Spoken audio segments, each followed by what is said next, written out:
Kill them. Kill all of them. Leave nothing standing. Colonel Vadim Krasov said it quietly, which was worse than screaming. He pressed his boot against the wounded American soldier's chest, looked down at the man's broken face without any expression, and fired twice. Then he straightened his coat, raised his binoculars toward the frozen base 4 kilometers up the mountain, and smiled at what he saw: 10 exhausted men, 1 damaged generator, and no way out. He keyed his radio. Advance, full column. They cannot stop us. 31 armored vehicles began to move. Not one of them noticed the silent woman already lying on the roof above them, watching through a scope, completely still, completely invisible, ready deciding who dies first. Before we go any further, if this is your first time here, please subscribe to our channel and hit that notification bell so you never miss a story. Drop a comment right now and tell me what city you're watching from. I want to see how far this story has traveled. Now, let's go back to that mountain, because what happened next, no military analyst predicted it. No history book has fully captured it, and almost no one who was there that morning will talk about it. The coffee was already cold by the time Staff Sergeant Mark Callahan poured it. That was how he knew the generator was dying again. The heating coil in the field kitchen unit only worked when the generator held above 60% capacity, and for the past 3 days, it had been struggling to hit 40. He stood in the narrow corridor between the supply crates and the eastern wall of the forward operating base, holding his metal cup with both hands. Not because he wanted the warmth, there wasn't any, but because the ritual of holding it gave him something to do with his hands, while his mind ran through numbers he didn't want to face. 10 men, 1 base, 1 access road, no air support, no reinforcement window for at least 72 hours, and that estimate assumed the storm cleared on a schedule, which mountain storms in the Rockies almost never did. He put the cup down without drinking. Sergeant? Private First Class Danny Okafor appeared in the corridor doorway, his breath fogging in the cold air. His eyes carrying that particular look, the look of a young soldier who has just seen something on a monitor that he doesn't know how to translate into words without making it worse. You need to come see the thermal feed. Callahan followed him without a word. The operations room was barely large enough for 4 people to stand without touching each other. 2 monitors, 1 satellite relay unit that had been dropping signal every 40 minutes, a fold-out table covered in printed topographic maps, and a coffee-stained notebook where Callahan had been keeping a handwritten log of every radio contact, every vehicle count, every estimate. The notebook was almost full. He hadn't started a second one because some part of him, the part that had survived 3 deployments and knew how to read a situation, understood that he might not need one.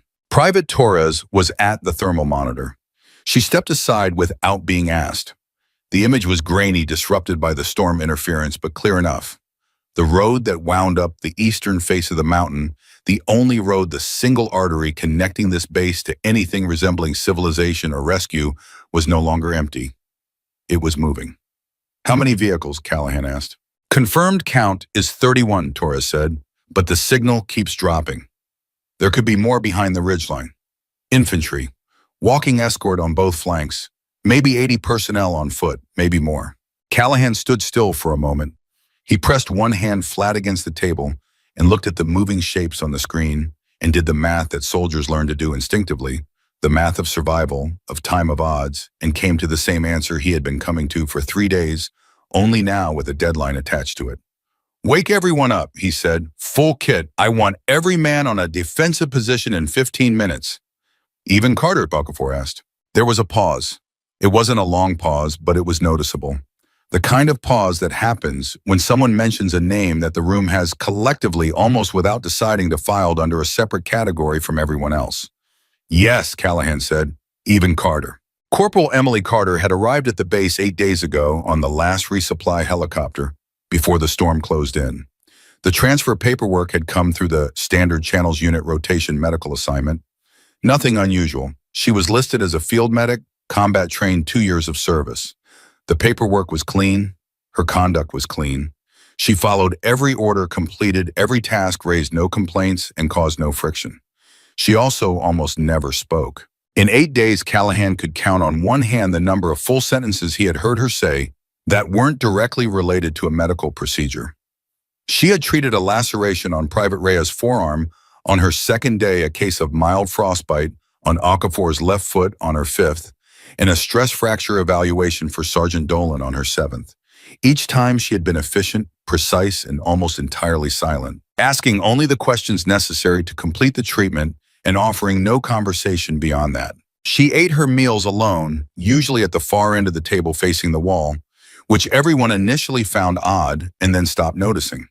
She slept on the top bunk in the corner of the women's quarters, a space currently occupied only by herself and Private First Class Ava Reynolds, and she kept her personal equipment locker shut with a combination lock that none of the standard military padlock codes would open.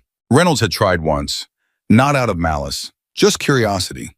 She'd gone through the standard 4 combinations that every issued military lock was supposed to respond to, and all 4 had failed, and she told Okafor about it, and Okafor had shrugged and said, probably just a different unit's coding, and that was the end of it. What no one had tried to figure out was the long case. Emily Carter owned exactly one piece of personal equipment that was not standard medic issue.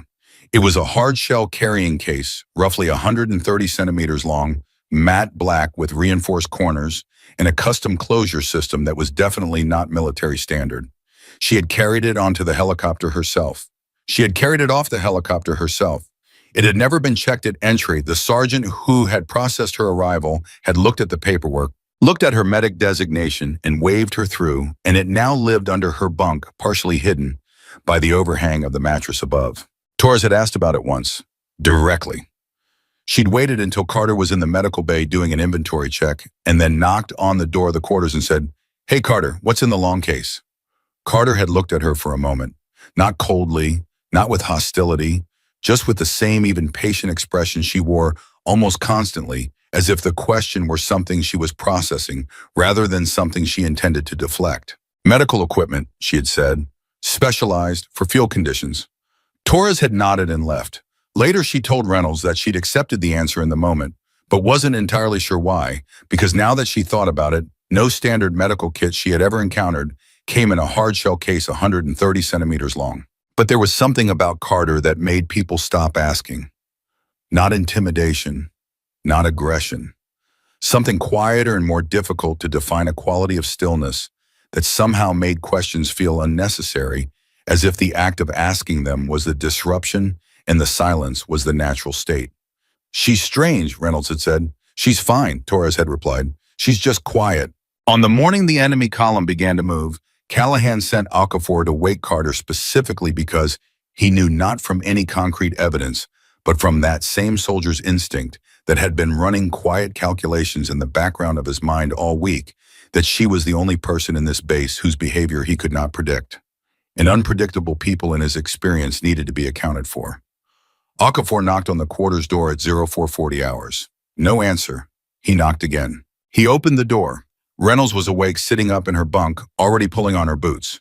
She looked at the empty bunk across from her, the top one, the one with the slightly flattened pillow and the perfectly folded thermal blanket, and she said very quietly, "She's already gone." Okafor stared at the empty bunk, then at the space under it. The long case was gone. When he said, "I don't know, I woke up 5 minutes ago, she was already gone," he went to find Callahan. Callahan's first reaction was controlled. His second reaction, the one he didn't let anyone see, was something closer to cold fear. Not because Emily Carter had left the building. A soldier leaving their quarters before a call was unusual, but not unheard of. His fear was more specific than that. It was connected to a set of observations he had been making for 8 days and had not yet organized into a coherent picture. And now, with the enemy column 3 kilometers down the road and a 130 centimeter case unaccounted for, the picture was assembling itself very rapidly. "Where's Dolan?" he said. "Eastern wall," Okafor said. "Tell him to sweep the exterior, all rooftops, all elevated positions." He paused. Quietly. Okafor blinked. "You think she's on a roof?" Callahan looked at him. "I think she's been looking at the rooftops since the day she arrived." "Yes. I think she's on a roof." Okafor left. Callahan stood in the corridor for a moment alone and tried to think through what that meant. A medic with a non-standard long case and a habit of studying elevated terrain had slipped out of a secured base in the middle of the night during a snowstorm without telling anyone. Those facts, assembled in that order, pointed to a very specific kind of person. And that specific kind of person was not, he was nearly certain, actually a medic. "Callahan," Torres' voice crackled in his earpiece. The column is accelerating. Lead vehicle is approximately 2.4 kilometers out. Estimated contact in we think 20-25 minutes depending on road conditions. Copy, he said. He walked to his position. He gave his orders to the 8 remaining soldiers in clipped clear sentences. He told them to hold their positions, conserve ammunition, wait for his signal before opening fire. He told them they were going to be okay, not because he believed it fully, but because a sergeant's first job in the final minutes before contact is to mean it when he says it, and he had enough years in him to know how to find the sliver of truth inside a desperate statement. They were going to need a miracle. He didn't know that the miracle was already lying face down in the snow, approximately 400 meters to his north on the roof of an abandoned storage facility inside a ghillie layer constructed from white thermal matting and shredded storm netting that made her, to any visual scan or thermal imaging with standard military resolution, look like nothing more than an irregular patch of snow. Emily Carter lay completely still. She had been lying there for 2 hours and 17 minutes. The cold had long since moved past discomfort into a kind of deep structural pressure that occupied every part of her body, but did not affect her hands. Her hands were warm. She had been taught in conditions and by instructors whose names she was not cleared to mention, that when everything else is freezing, your hands stay warm because your hands are the instrument and the instrument does not fail. She had already ranged the target zone twice. The primary engagement corridor, the section of mountain road where the column would slow due to the tight curve at kilometer marker 2, was 3,240 meters from her current position. That was the number she had calculated on her first morning at the base, standing at what appeared to be the eastern observation window and looking at the road through binoculars in a casual, almost distracted way that made it look like she was simply watching the scenery. She had not been watching the scenery. She had been building the shot in her mind. Every shot for Emily Carter was built long before the rifle came out. The rifle was just the last step. Everything before it, the wind mapping, the elevation calculation, the atmospheric density adjustment, the study of the target's movement patterns and leadership behavior, that was the actual work. And she had been doing that work for 8 days. But right now in this moment, she was not thinking about numbers. She was waiting. Waiting was something that most people misunderstood. They thought of it as empty time, a gap between the decision and the action. Emily had been trained to understand waiting as active, not passive. Waiting was a form of listening. You listened to the wind, which in the mountains changed its direction and speed in small rhythmic cycles that you learned to read like a language after enough time outdoors. You listened to the temperature, which affected the bullet's density and drag in ways that your scope's ballistic calculator could partially compensate for, but never fully anticipate. You listened to your own body, your breathing, your heartbeat, the tension in your jaw and your shoulders, and you adjusted each element the way a musician tunes an instrument before a performance. She had been doing this for so long that it no longer felt like effort. It felt like breathing. She heard distantly the sound of the lead vehicle's engine dropping to a lower gear as it hit the incline before the curve. She heard the mechanical compression of armored tracks on frozen gravel road. She heard through the muffled white silence of the storm the sound of an army that believed itself invisible, moving into position. They were not invisible. She had them all. In the base below, Private Reynolds was at her firing position behind the eastern sandbag stack. Her rifle pointed at the approach road, her jaw set tight, her hands steadier than she felt. She had done the math herself, the same math Callahan had done, and she had come to the same conclusions. She was 19 years old and she had joined the Army to pay for nursing school, and she had never expected to be at a base in the Rockies in a blizzard waiting for 31 armored vehicles to come up the road. She thought about her mother. She thought about her younger brother. She thought briefly and with something that was not quite bitterness and not quite peace about all the things she had not yet done. Then she thought about Emily Carter's empty bunk. She couldn't explain why that particular image, the flat, neat, empty space where the quiet medic had been sleeping, and the absence of the long case steadied something inside her. But it did. It was like finding a detail in a nightmare that didn't quite fit a thing that reminded you the situation was not as entirely known and sealed as it seemed. She didn't know what Carter was. She didn't know what the case was. She didn't know where Carter had gone or what she was doing or whether any of it was going to matter. But something about Carter's gone told her the story wasn't over yet. Vehicle count update, Torres's voice was tight in the earpiece. Lead vehicle confirmed at 1.8 kilometers. They're not slowing down. All positions hold, Callahan said. Reynolds pulled her gloves a fraction tighter. Okafor, 2 positions to her left, exhaled very slowly. Sergeant Dolan at the northern wall could feel his pulse in his temples. None of them knew that above them, 400 meters north, the silent woman in the snow had found the lead commander in her scope.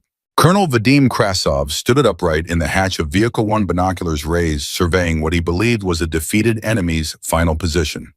He was 53 years old. He had been doing this for 30 years. He had fought in 3 different conflict zones and had once survived an ambush that killed 11 of his colleagues by crawling under a burning vehicle and remaining motionless for 4 hours. He knew what a hopeless position looked like. He knew what defeated soldiers looked like. And what he saw through his binoculars was exactly that. A small damaged base, a handful of desperate men, and no meaningful resistance between his column and the objective. He lowered the binoculars and said something to his radio operator. They both laughed. 4 kilometers above the tree line, the wind shifted briefly, barely a 2-second window of stillness, in the otherwise constant cross-current that had been complicating Emily's calculations all morning. 2 seconds of still air, atmospheric pressure noted, temperature adjusted, wind hold 0, elevation correction applied. She did not rush. She had waited 2 hours and 17 minutes for this window. She had spent 8 days building to this moment. She let her heartbeat slow to the gap between one breath and the next, the quiet space where the body is neither inhaling nor exhaling, where the muscles hold their own weight without effort, where everything unnecessary goes still. She found the gap. She took it. The shot left the barrel at a velocity that made the air tear in a way that no one within 600 meters of her would hear. The suppressor on the rifle was custom built to reduce the acoustic signature to something indistinguishable from the wind at this elevation. The bullet traveled at a speed that made the term travel almost inaccurate. It was more like the bullet existed at point A and then existed at point B. And the time between those 2 existences was so small that by the time the physics of it were complete, everything had already changed. Colonel Vadim Krasov dropped without a sound. Not a dramatic fall, not the way soldiers fall in films with full-body impact and final gestures. He simply ceased to stand upright. His binoculars remained where he had last held them, hanging by their strap on the hatch ring, swinging slightly in the wind. Vehicle 1 continued to roll forward for 4 seconds. Then it stopped. The radio erupted. In the base, Reynolds heard a different kind of sound beginning from the direction of the column. Not the sound of advancing attack, which has a particular mechanical confidence to it, but the sound of sudden, unexpected halt. Braking, shouting. The audio signature of confusion. She looked at Torres. Torres was already looking at the thermal feed with an expression Reynolds had never seen on her face before, a mixture of shock and something that was almost not quite hope. Lead vehicle has stopped, Torres said barely above a whisper. Sergeant, the lead vehicle has stopped.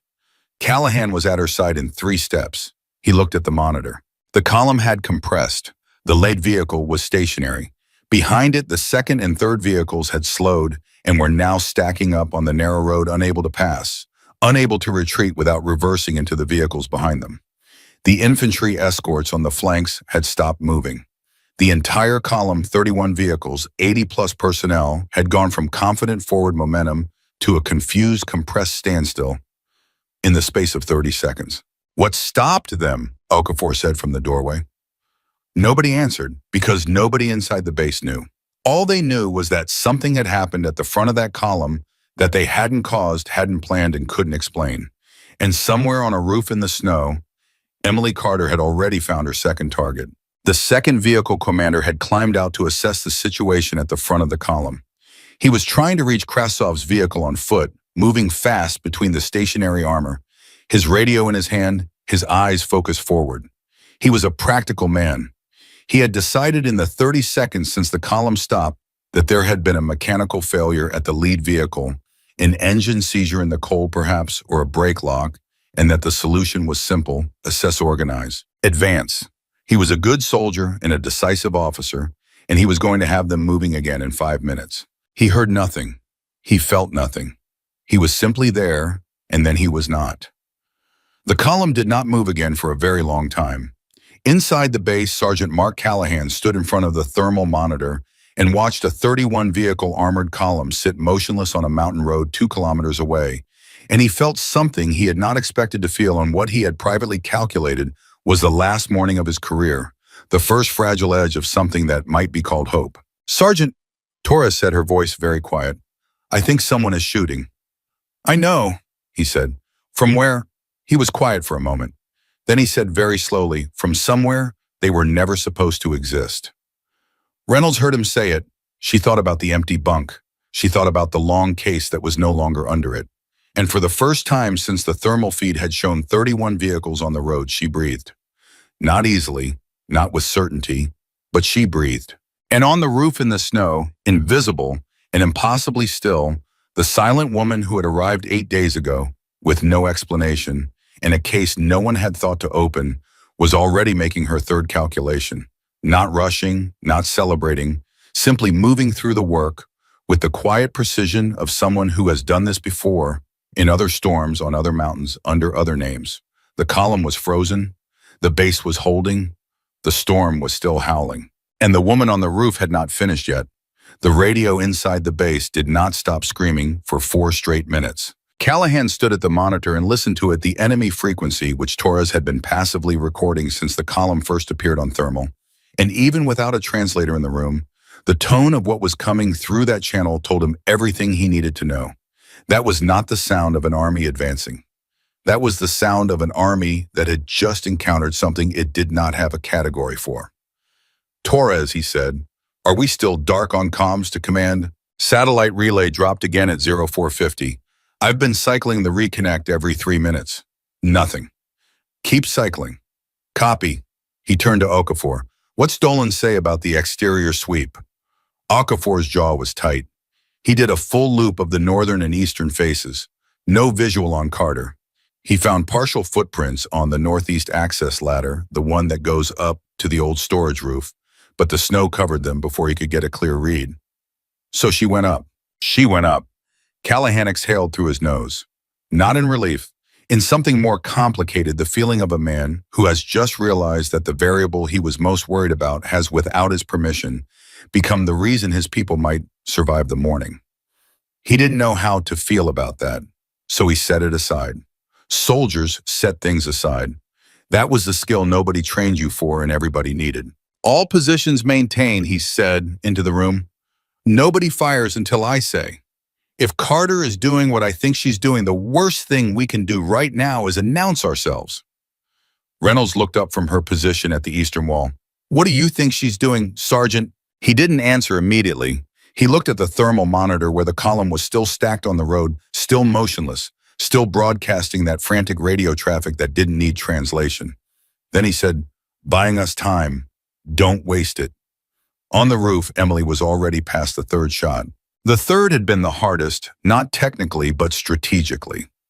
After the second commander went down, the column had reacted faster than she expected. They weren't panicking yet, but the experienced officers had immediately ordered the infantry escorts to spread out laterally off the road into the terrain on both sides. That was the correct response. That was what a trained force does when it starts taking precision fire from an unknown position. It disperses, reduces its profile, makes itself harder to read. The problem for the column was that the lateral terrain on a mountain road in a blizzard was not dispersal friendly. The soldiers who moved off the road moved into thigh-deep snow, which slowed them dramatically, and from Emily's elevation made their thermal signatures actually clearer against the cold ground. She had not been trained on mountains specifically. She had been trained in conditions that were broadly similar: extreme cold, high elevation, variable wind, compromised visibility. And then she had spent 4 years refining everything she'd learned in situations that were never going to appear in any training manual, because the training manual would have required a classification level that most of the people who approved training manuals didn't hold. She ranged the third target, a radio operator, not a commander, but positioned at what she had identified as the column's primary communications hub vehicle, and made the adjustment for the crosswind that had returned after that 2-second stillness. The wind was now coming in from the northwest at roughly 12 to 14 kilometers per hour with irregular gusts. She took the shot during a lull. Not a full stillness. There was no full stillness now, but a relative lull, a momentary dip, and she had learned to use relative lulls the way a rock climber learns to use imperfect handholds. You don't wait for perfect, you use what's there. The communications hub went silent. Down on the road, the effect was immediate, invisible, even without magnification.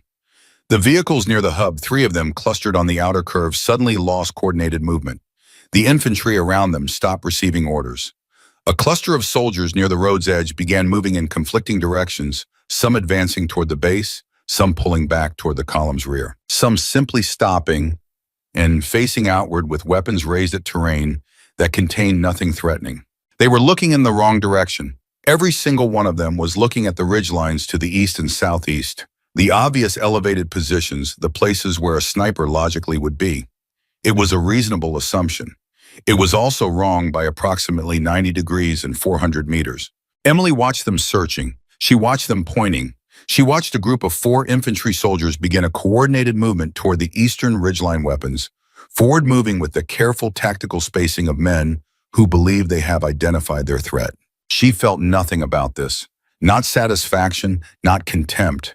Just the operational awareness that those 4 soldiers moving toward the eastern ridgeline were no longer a factor in her immediate calculation, and that while they were moving, the column's command structure had a gap that would last approximately 4 minutes before someone senior enough to reorganize filled it. 4 minutes. She started her internal clock. Inside the base, Okafor was the first one to say out loud what everyone was thinking. Sergeant, whoever she is, she's holding them. She's actually holding them. Don't celebrate, Callahan said.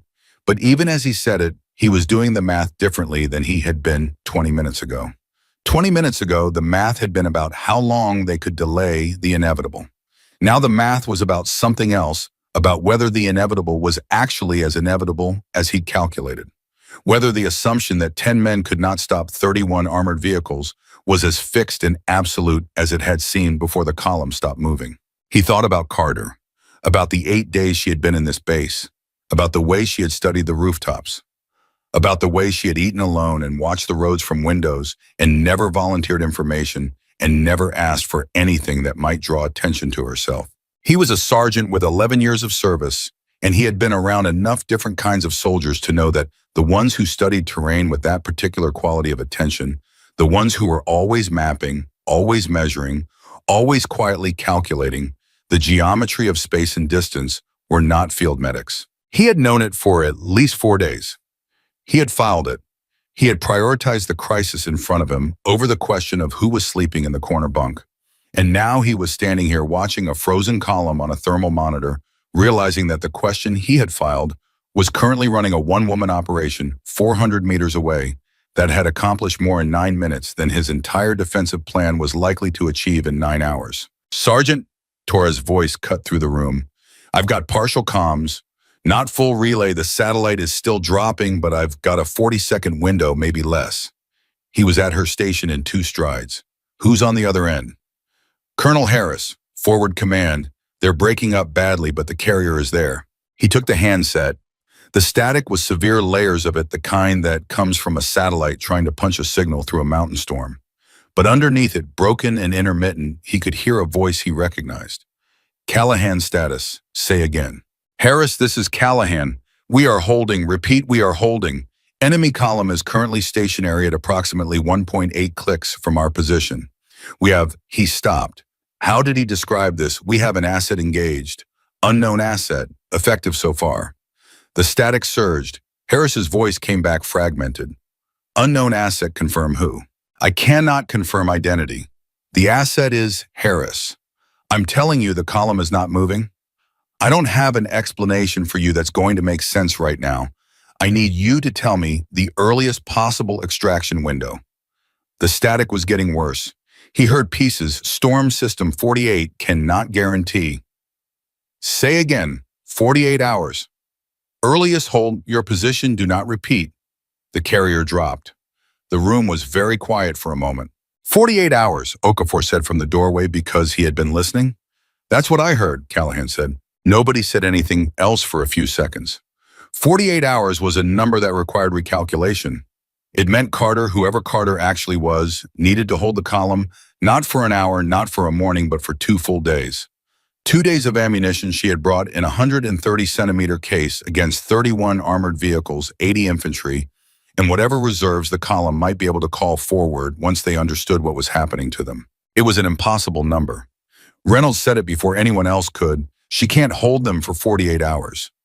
She doesn't have to hold them for 48 hours, Callahan said.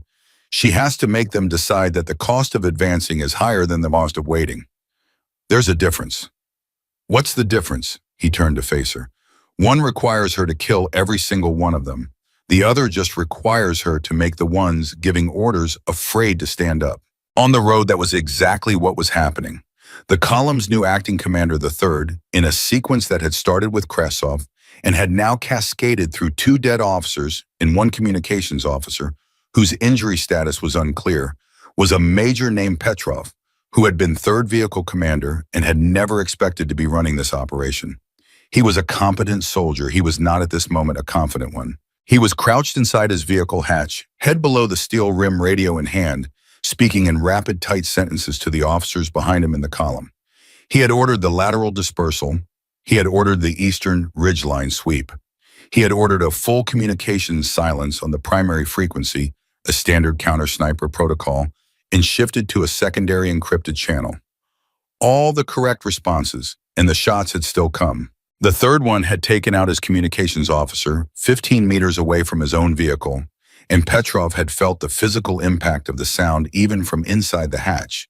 Not the sound of the shot, which had been almost nothing but the sound of his communications officer's radio hitting the frozen road when the man fell. He understood in a way that bypassed analysis and went straight to the gut-level knowledge of a man who has been in combat that whatever was doing this was not operating from the eastern ridgeline. The geometry was wrong. The angle of impact was wrong. The wind trace from the suppressed shots barely there, but he was experienced enough to feel it was wrong. He had mentally drawn 3 lines between the 3 strike points in the probable shooter position, and all 3 lines converged somewhere to the north, somewhere elevated, somewhere that should have been, according to every map and terrain report his intelligence unit had filed, an abandoned storage facility with a collapsed roof section. He keyed the secondary channel. I need a thermal scan of the storage structure north of the American base. Grid reference. He read off the coordinates. Now, 20 seconds of silence. Then his thermal operator's voice came back. Major, I'm reading there's interference. The storm is making the thermal feed degrade at this range. I can see the structure, but I cannot resolve individual heat signatures against the building surface. Can you confirm or deny a shooter position on the roof? Another pause, longer. I cannot confirm. The signature profile is it could be ambient heat from the building interior seeping through the roof substrate. I cannot differentiate between that and a human profile in this weather. Petrov closed his eyes for 3 seconds. Then he said, prepare the artillery support vehicle. I want a fire solution on grid reference. He didn't finish the sentence because the 4th shot came. It didn't hit him. It hit the vehicle directly to his right. Specifically, it hit the optical targeting assembly on the turret of the vehicle directly to his right at a range and angle that made the shot mechanically more difficult than any of the 3 previous ones. The targeting assembly was a hardened component roughly the size of a large toolbox mounted at turret height. Hitting it at this range in this weather, through a column of vehicles that required threading the shot between multiple steel surfaces to reach that specific target, that was not a warning shot. That was not suppressive fire. That was a message. The message said, I can see exactly what I want to hit, and I am choosing what I destroy. Petrov's hands went still on the radio. His artillery officer's voice came through the channel, tight and controlled. Major, that was the targeting assembly on Vehicle 12. At this range with this accuracy, Major, I need to advise you that we are dealing with something outside standard engagement parameters. I know what we're dealing with, Petrov said. What are your orders? He looked at the road ahead. The base was less than 2 kilometers away. In good conditions on a clear road, he could have that base reduced and secured in 40 minutes. He had the vehicles. He had the personnel. He had the firepower. He also had 3 dead officers, a destroyed communications hub, a disabled targeting system, and a shooter somewhere in the northern terrain that his thermal equipment could not locate, whose position he could not flank without losing the road whose range exceeded anything His standard infantry response was equipped to counter. He thought about advancing. He genuinely thought about it. He ran the scenarios in his mind the way good commanders do, not flinching from the hard options, not letting fear make the decision. He ran the math. The math came back wrong. Hold position, he said. All vehicles hold position. Nobody moves without my direct order. Inside the base, Torres suddenly grabbed Callahan's arm. Sergeant, I'm seeing movement change on the thermal feed. The column is they're redistributing. Vehicles are spreading out but not advancing. They're not advancing. Callahan leaned over the monitor. He could see it, the thermal signatures of the column reorganizing, not in a forward push, but in a lateral spread, vehicles moving back, creating spacing between them. A defensive reorganization. Not an attack formation. That was the column choosing not to die on the road today. She made them stop, Reynolds said. Her voice was barely above a whisper. She actually made them stop. She made them think, Callahan said. That's not the same as finished. He was right, and everybody in the room knew it, and the knowledge sat in the air like the cold itself, heavy and constant, and reminding them that this was not over. That a column sitting still on a mountain road was not a column that had gone home. That the commander down there was almost certainly right now working through his options with the methodical patience of a professional military officer who had been embarrassed and who had resources that one woman on a roof could not outrun forever. 48 hours. Reynolds looked at the monitor.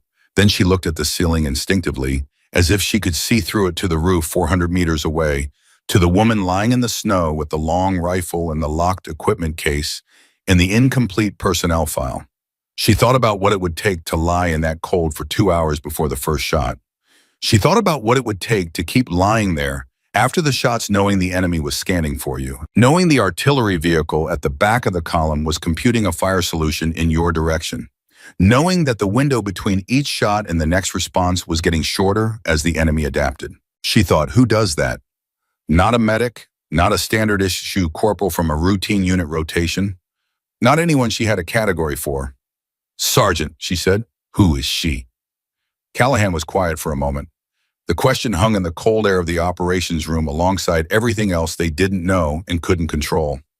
Then he said very quietly, almost to himself, someone who decided we were worth it. On the roof, Emily had moved. After the fourth shot, the targeting assembly, which she had selected specifically because destroying a command vehicle's optics was a form of argument that military officers understood better than anything verbal, she had shifted position. Not far. 12 meters to the west, to a secondary hide she had identified and mentally filed on day 3.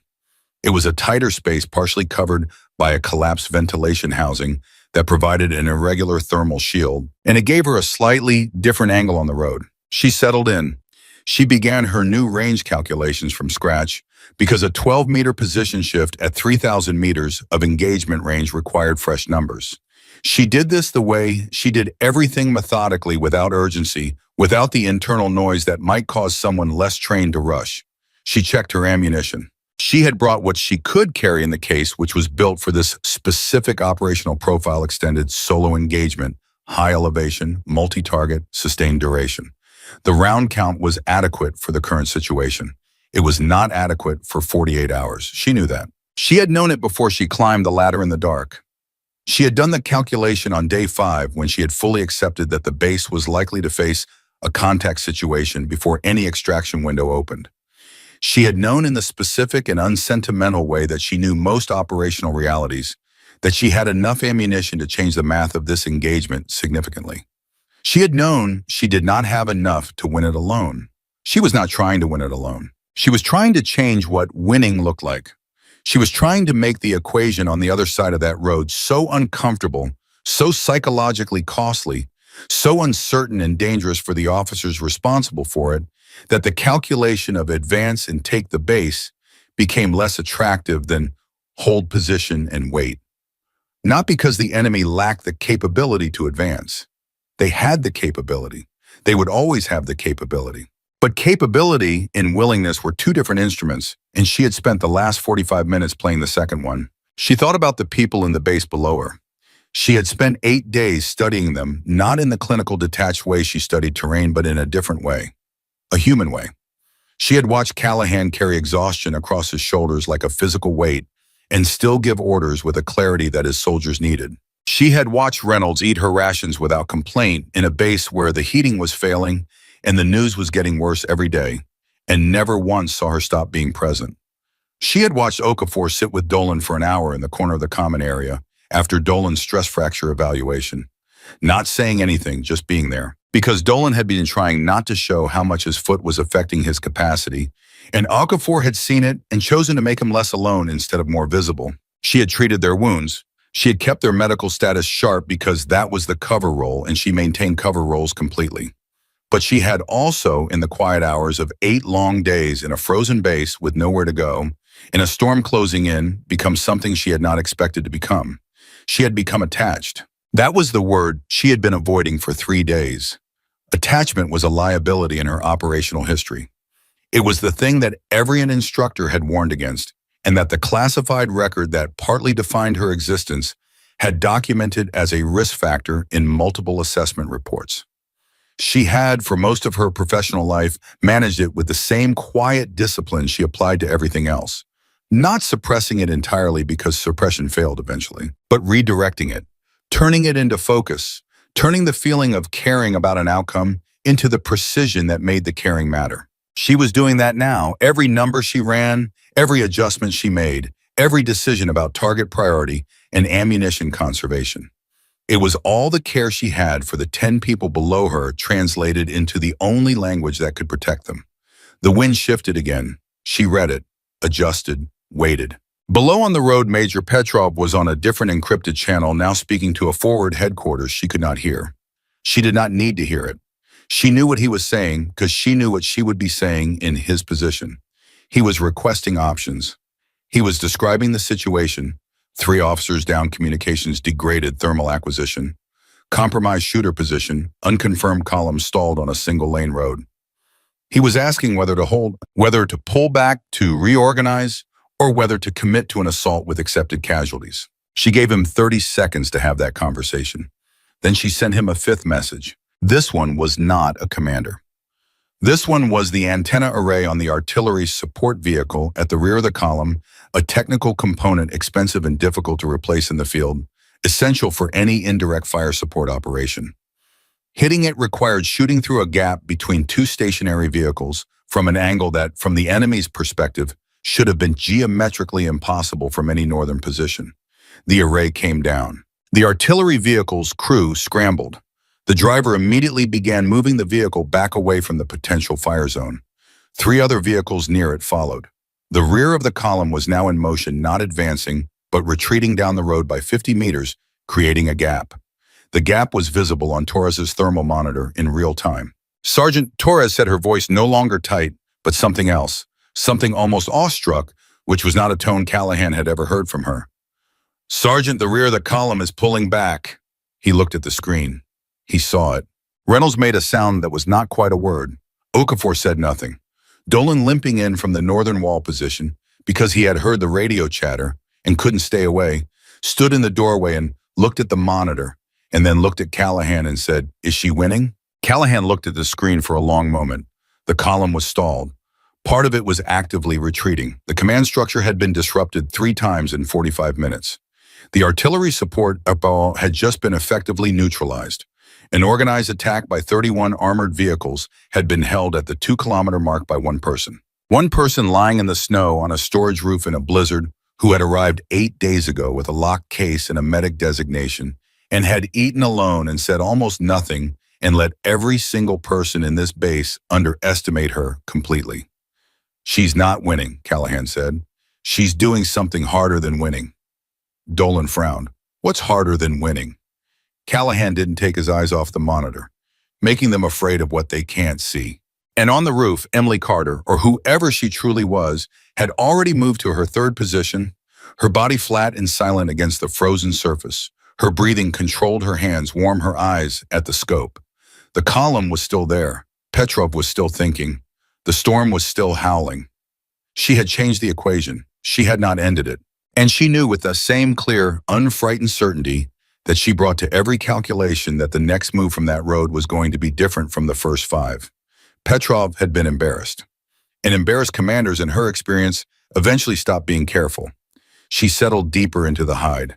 She slowed her breathing to almost nothing. She read the wind, and she waited. Petrov waited exactly 11 minutes before he made his next move. Callahan knew it because Torres had been counting. She had her eyes on the thermal monitor and her mouth running a quiet, steady commentary that nobody asked her to stop because the sound of her voice, flat, factual, continuous, was the only thing keeping the operations room from tipping into the kind of silence that breaks people. Column is still stationary. Rear section has stabilized at the 50-meter pullback. I'm seeing heat signatures clustering near Vehicle 7. That's mid-column, probably a command conference. Multiple personnel close together. They're talking. How many? Callahan said. 6, maybe 7. Hard to resolve individually in this interference. They're reorganizing, Dolan said from the doorway. While his voice was careful, he had the tone of a man who had been in enough situations to know that the thing you most dread is usually the thing that happens next. When they're done talking, they're going to do something different. Callahan nodded. He already knew. He had been standing at that monitor for the better part of an hour, running the same calculation Petrov was running on the other side of the road. And he understood because he was a soldier. And soldiers understand the logic of other soldiers even when they're enemies, that Petrov had exactly 2 options left. Pull back entirely and report a failed advance, which would be a career-ending humiliation for an officer of his rank, or find a way to change the geometry of the engagement, neutralize the shooter, create a distraction, sacrifice expendable assets to force the base to reveal its own positions while simultaneously drawing fire from whatever was on that northern roof. She needs to know they're regrouping, Reynolds said. She knows, Callahan said. How can you be sure? He looked at the ceiling briefly. The same instinct that Reynolds had had earlier, that impulse to look upward toward the roof, toward the person they couldn't see or reach or protect. Because she's been 3 moves ahead of them since the first shot. She knows. He was right. Emily knew. She had watched the command conference form through her scope, 6 figures clustering at Vehicle 7. The mid-column command post heads together, the specific body language of men in crisis reaching for a plan. She gave them the same cold, patient attention she gave everything. She was not reading them as enemies right now. She was reading them as a system, and the system was adapting, and the adaptation would have a shape, and the shape would have exploitable geometry, and she needed to identify that geometry before they finished talking. She ran through the options from Petrov's position the same way she had run through her own options from day one. If she were Petrov, what would she do? The answer came in the form of movement before she finished the question. 0612 hours. 2 vehicles near the rear of the column began moving. Not forward, sideways off the road into the lateral terrain on the western edge, pushing through the snow with the heavy-treaded deliberateness of vehicles that had been built for exactly this kind of ground. They were not attack vehicles. They were lighter, faster personnel carriers. And they were not heading toward the base. They were heading north. Emily felt something shift in her chest, not fear. She had spent too many years on the other side of fear to let it land cleanly anymore, but something adjacent to it, the recognition of a threat that had changed its nature. They were going around, not the whole column, just 2 vehicles probably carrying 6 to 8 personnel each. A flanking team, fast movers designed to come at the northern terrain from a wide arc, get behind and above the suspected shooter position, and compress the engagement from 2 directions simultaneously, while the main column held the road and waited for the pressure to flush their target. It was a smart move. She would have made the same one. She had approximately 18 minutes before those vehicles reached a position that compromised her current hide's viability. 18 minutes assuming they maintained speed and the terrain didn't slow them more than expected. 14 minutes if the drivers were experienced and aggressive. She made a decision. She keyed the small tactical radio she carried, not the base's frequency, a different one, a channel that existed in no standard military communication protocol, and transmitted 4 words. Just 4. Northern flank, 2 vehicles. Inside the base, the radio on Torres's secondary receiver, a unit Callahan hadn't known was on a different channel, crackled with a voice he had never heard transmit before. It was calm, it was brief, and it hit the operations room like a physical thing. Torres stared at the receiver for 1 full second before she turned to Callahan. Sergeant, that was Carter. I heard, he said. He was already moving to the northern wall position. Dolan, can you walk? I can walk fine, Dolan said. which was not entirely true and everyone in the room knew it, but Callahan accepted it because the alternative was worse. Northern approach. Take Okafor.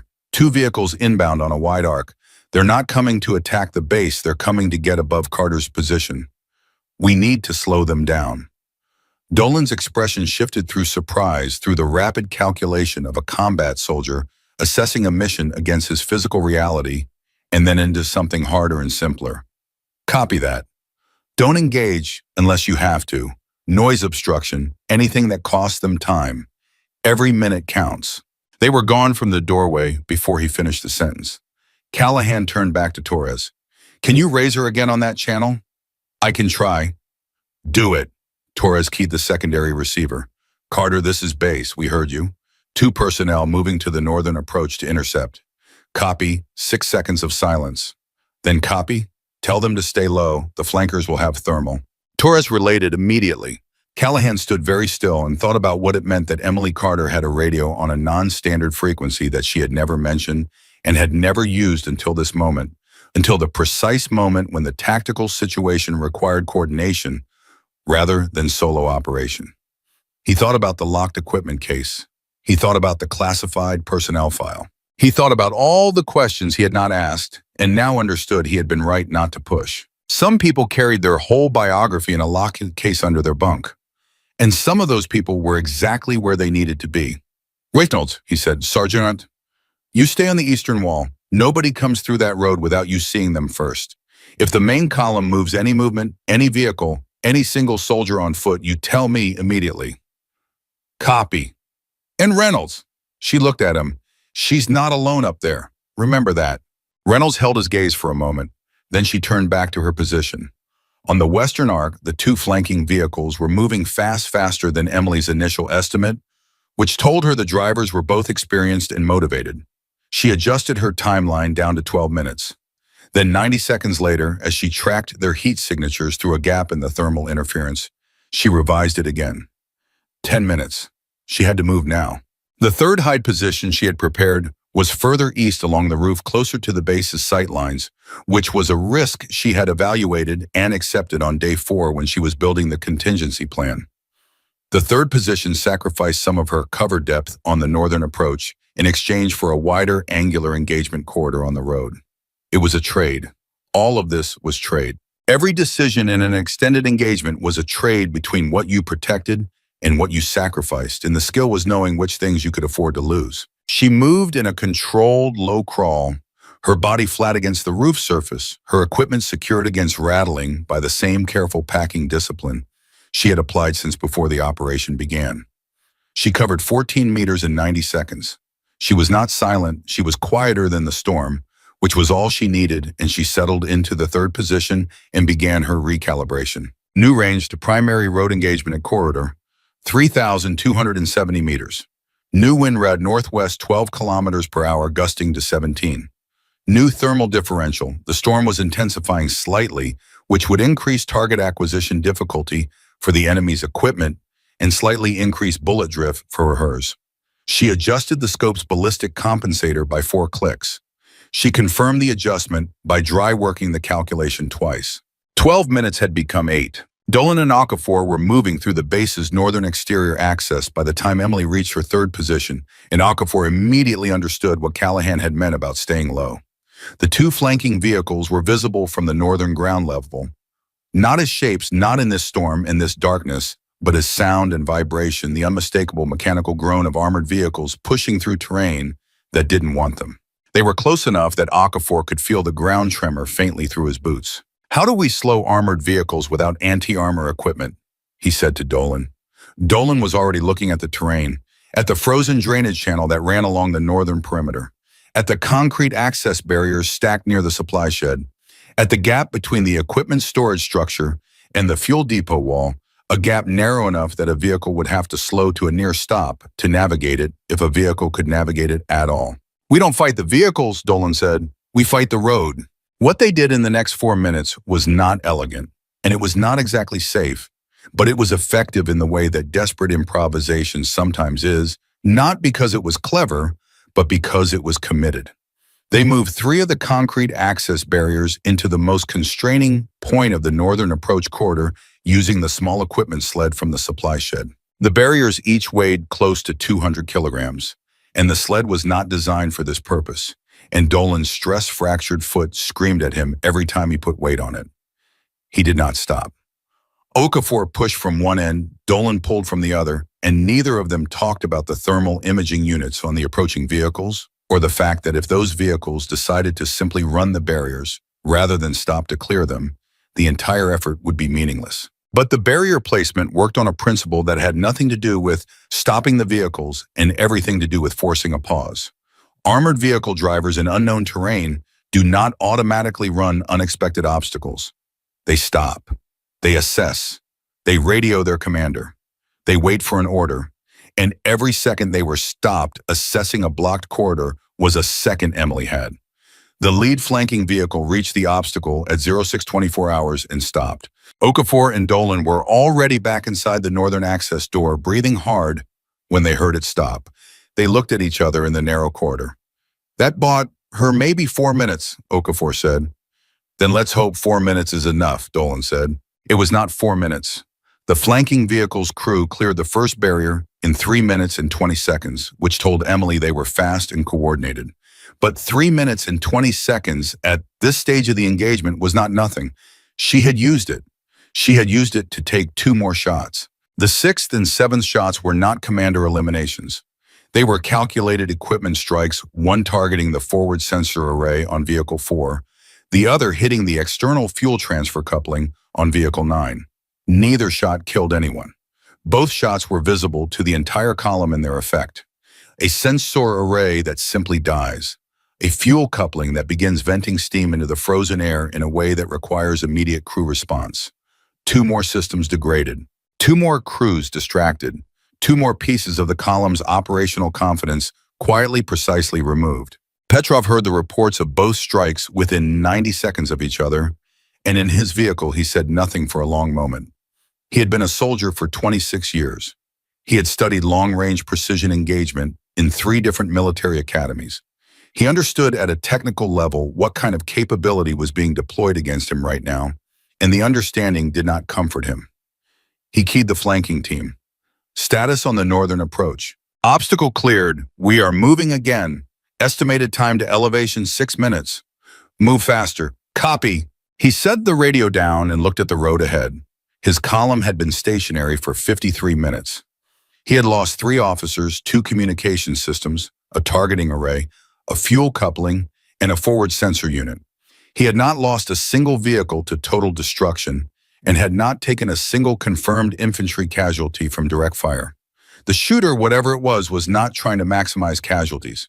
It was trying to maximize disruption. It was trying to make his column feel incompetent and exposed and afraid without pushing the engagement to the point where pure military mass would override psychological pressure. That understanding made him colder than the storm, because it meant whoever was on that roof was not panicking, was not running low on patience or composure, was making deliberate choices about what to destroy and what to leave intact, which meant they were managing a strategic outcome, not just fighting for survival.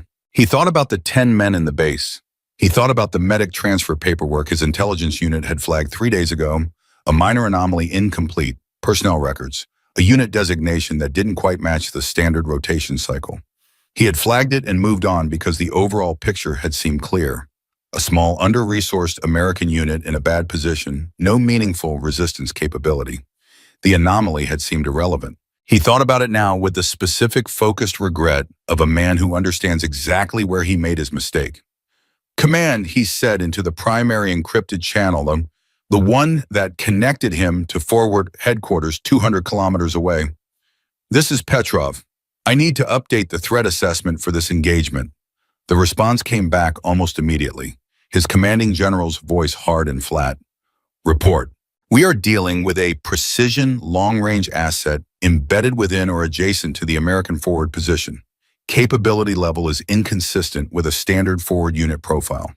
I am requesting intelligence review of all personnel transferred to that base in the past 30 days, with specific focus on non-standard equipment manifests and incomplete record flags." A pause on the other end. "You're telling me one shooter stopped your entire column?" Petrov kept his voice controlled.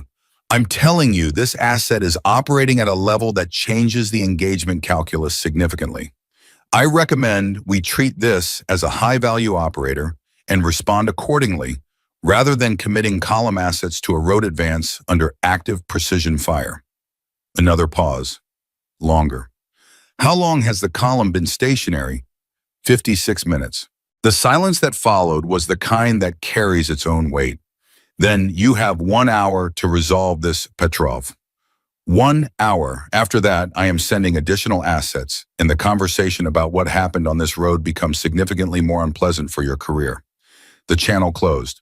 Petrov sat with the radio in his hand and the storm howling against his vehicle's hull, and the knowledge that his flanking team was 6 minutes away from the position he believed the shooter occupied, and he ran the numbers one more time. 1 hour. Inside the base, Torres suddenly said, "Sergeant, I've got something on the secondary channel." Callahan was at her station before she finished the sentence. The transmission was fragmented. Not Carter's voice this time, but something relayed through the same non-standard frequency. 2 words partially degraded by the storm interference, but clear enough. Flankers, 3 minutes.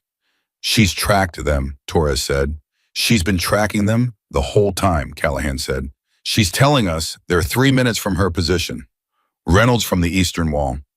"Sergeant, what does she do when they reach her?" He didn't answer immediately. He was thinking about the case under the bunk, about the planning that had gone into 8 days of quiet preparation in a base full of people who had never thought to ask the right questions. He was thinking about a person who had arrived with everything they needed and had never once asked for anything they didn't already have. "She moves," he said finally. "She keeps moving." Nibun. He was right, and he was also not entirely right, because what Emily was doing at that moment was more complicated than simply moving.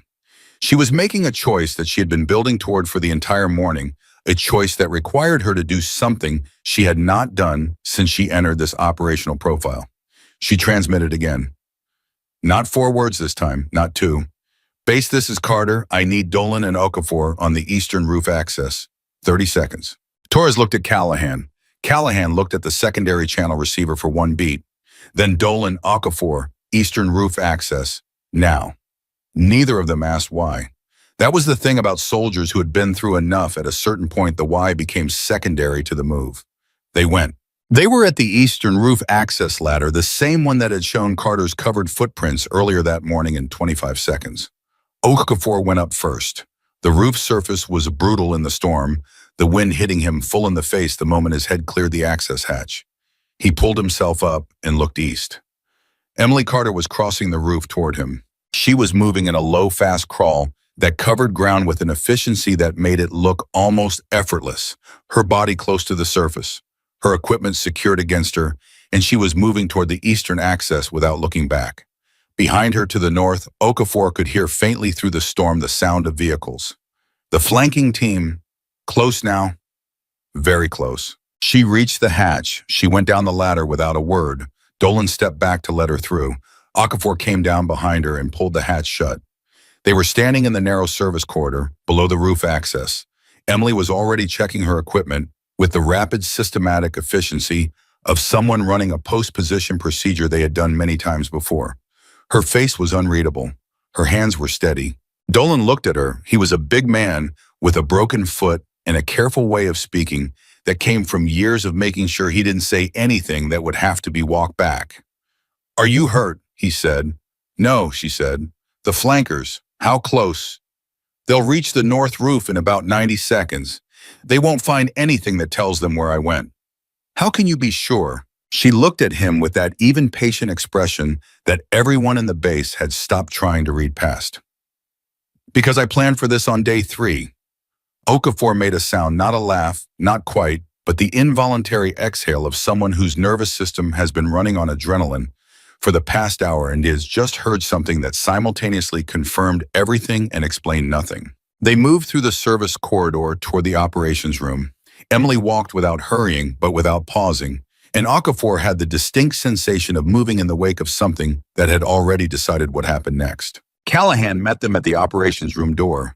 He looked at Carter for a moment, at her thermal gear, at the light film of snow still on her shoulders, at the case she carried in her left hand, with the same undemonstrative care she had carried it with since the day she arrived, and he said nothing for about 3 seconds. Then, "You need water, and I need a status." She set the case down against the wall. "Column is still stationary. Their flankers will confirm the northern roof was occupied, but will not find my position. Petrov will have the report in about 4 minutes, and he'll know the shooter has moved. He won't know where." That buys us what? 30 minutes of uncertainty on their side, maybe more. Petrov is under time pressure from his command. I heard enough of his channel transmission to know he has a deadline. Time pressure and uncertainty together produce mistakes. Callahan studied her, and after 30 minutes, "He makes a move. I make sure it costs more than he can afford." She paused. "But I need to know the resupply status for the secondary hide. Is the northeast equipment shed accessible from the interior corridor?" He blinked. "You staged equipment in the northeast shed." "Day 5, she said. "The combination on the secondary storage cabinet is the same lock code as my bunk locker, 4379. Torres at her station turned slowly in her chair and looked at Emily Carter with an expression that was equal parts professional admiration and personal recalibration of every assumption she had made over the past 8 days. Reynolds had no expression at all for a moment. Then she said very quietly to nobody in particular, "She's been running this operation since she got here." It was not a question. Emily took the water Callahan handed her. She drank it the way she did everything efficiently without excess. Then she looked at the thermal monitor where Petrov's column was still holding on the road, and she said, "How long until the satellite window opens again?" Torres checked her cycling timer. "Estimated 14 minutes to next connection attempt. When it opens, tell command we need the enemy's personnel roster for this column cross-referenced against any intelligence flags on high-value targets. If there's someone in that column worth more than a ground advance, knowing who they are changes my targeting priority." Callahan looked at her. "You're changing your strategy." "I was always going to change my strategy at this point," she said. "The first phase was disruption. This is the second phase." "What's the second phase?" She looked at him with the same level, unreadable patience she had been carrying since the day she arrived. And for the first time, Callahan saw something underneath it, not coldness, not calculation, but something more human and more serious. The look of a person who carries the weight of outcomes on their body like a physical load and has learned to carry it without letting it show. "The second phase," she said, "is making sure they go home." On the road, the flanking team's report reached Petrov at 0641 hours. The northern roof had been occupied thermal residue on the substrate, 3 distinct position marks in the snow partial equipment impressions. The shooter had been there. The shooter was no longer there. No direction of egress confirmed. Petrov received the report without visible reaction. He sat with it for 30 seconds. Then he made 2 decisions simultaneously. The first decision was to reposition the column off the road, a partial dispersion, into the lateral terrain that would reduce their profile and make them less vulnerable to sequential targeting. It was an overdue move. He had resisted it because repositioning a column of 31 vehicles in blizzard conditions on a mountain was slow and potentially chaotic, and he hadn't wanted to show that level of defensive behavior in his report. He no longer cared about his report. The second decision was to call in a request he had been reluctant to make. He keyed the command channel. "This is Petrov. I am requesting deployment of the aerial reconnaissance asset. Authorization priority. I need eyes on the American base and all adjacent structures immediately." The response took 90 seconds, which in military communication time meant someone at command was making a fast decision about something they had not planned to deploy today. "Request approved. Asset ETA to your position, 40 minutes. Petrov allowed himself one moment of something that wasn't quite relief. "Copy that." He set the radio down. In 40 minutes, he would have an aerial reconnaissance drone above the American position with thermal imaging resolution that made his ground-based equipment look like a child's toy. In 40 minutes, every heat signature in every structure in a 2-kilometer radius would be visible and cataloged. In 40 minutes, the shooter, whoever they were, wherever they had moved, would have nowhere left that was invisible. He looked at the road. At the base, sitting 2 kilometers ahead in the storm. At the 2 kilometers of frozen mountain between his column and what he had been sent here to take. 40 minutes. Inside the base, Emily Carter was looking at the thermal monitor when Torres's satellite cycling timer hit 0, and the relay crackled back to life. She was already thinking about the aerial asset she knew was coming because she would have requested it in Petrov's position, and Petrov had not gotten this far by making different decisions than she would have. 40 minutes. She looked at the case against the wall. She looked at the northeast corridor. And she began calculating the fourth phase because she had always known it was going to take more than 3. 40 minutes, Emily said it out loud once quietly to herself, the way a person confirms a measurement before committing to a cut.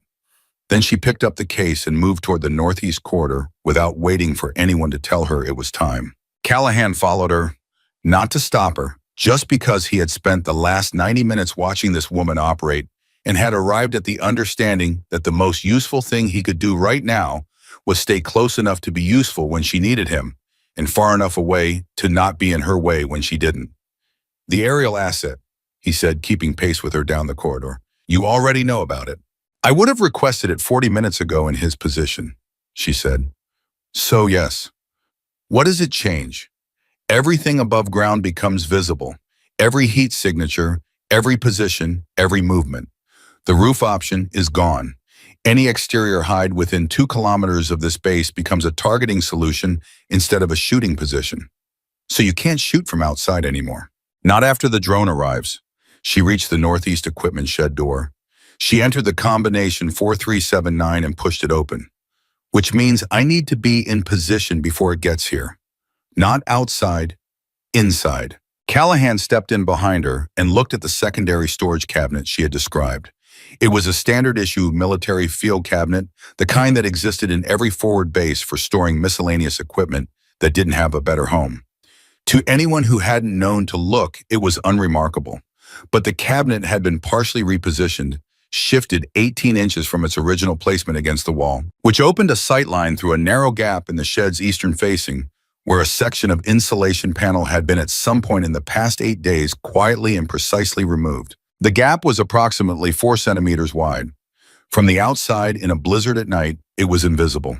From the inside, lying at the correct angle behind the cabinet, it provided a direct sightline to the mountain road at a range that Emily had already calculated. Callahan looked at the gap. He looked at the cabinet. He looked at Emily, who was opening the secondary storage cabinet and removing items she had pre-positioned there. Additional rounds, a secondary ballistic data card, a compact spotting tool with the systematic efficiency of someone accessing a supply cache they had packed themselves. He said slowly, "You built a shooting position inside the base." Day 5, she said. The exterior positions were always temporary. The drone contingency required an interior fallback with a maintained sightline to the primary engagement corridor. She paused, holding a data card up briefly to check the notation on it. The gap in the insulation took about 20 minutes. I did it during the 0200 watch rotation when the shed wasn't being accessed. During my watch rotation. Yes. He was quiet for a moment. A sergeant who has spent 11 years being the most situationally aware person in any room he occupies had to sit with the reality that for 8 days in his own base, a person he was responsible for had been running a parallel operational timeline that he had been completely unaware of. It was not a comfortable thing to sit with. He sat with it anyway because the alternative, resenting it, or turning it into a confrontation, was a luxury the next 38 minutes could not afford. "What do you need from me?" he said. She looked at him then, the same even expression, but something had shifted in it, slightly, a fractional opening, the way a door that has been closed for a long time moves just barely on its hinges when the pressure on the other side changes. "I need Torres watching the thermal feed and calling out any column movement in real time. I need Dolan on the eastern approach with Reynolds, and I need you here. Here specifically. Here specifically. When the drone arrives, Petrov is going to use the thermal data to build a new strike solution. He has an artillery vehicle that lost its primary targeting array, but still has secondary manual fire capability. He's going to try to use aerial imagery to compensate for what I took from him. When he does that, the fire solution he builds will be based on heat signature clusters. I need you to help me control what he sees." Callahan stared at her. "You want to manipulate the thermal signature of the base. I want to make the base look like something different than it is. Specifically, I want the heat signatures concentrated in the southern and western sections to look like a defensive preparation, like we're expecting an infantry breach from those directions, while the actual defensive positions stay dark and cold in the east and north. How do we do that?" She reached into the secondary cabinet and produced a folded piece of paper handwritten, precise, diagrammatic. She handed it to him. It was a heat management plan. Position by position, it described which heating elements to activate and which to shut down, which personnel to move, where which equipment to run, and which to power off, to create a specific thermal signature profile for the base that would read to an aerial drone as a different defensive configuration than the one they actually had. Callahan looked at the paper for a long moment. The handwriting was small and extremely neat. The diagram was accurate to within a meter of the actual base layout, which meant she had either memorized the full structural plan from the intake briefing materials or had done her own survey at some point during her 8 days here. He suspected both. "When did you write this?" he said. "Day 6, she said, when the storm forecast confirmed we'd lose air support before the column's arrival window. The drone contingency became high probability at that point."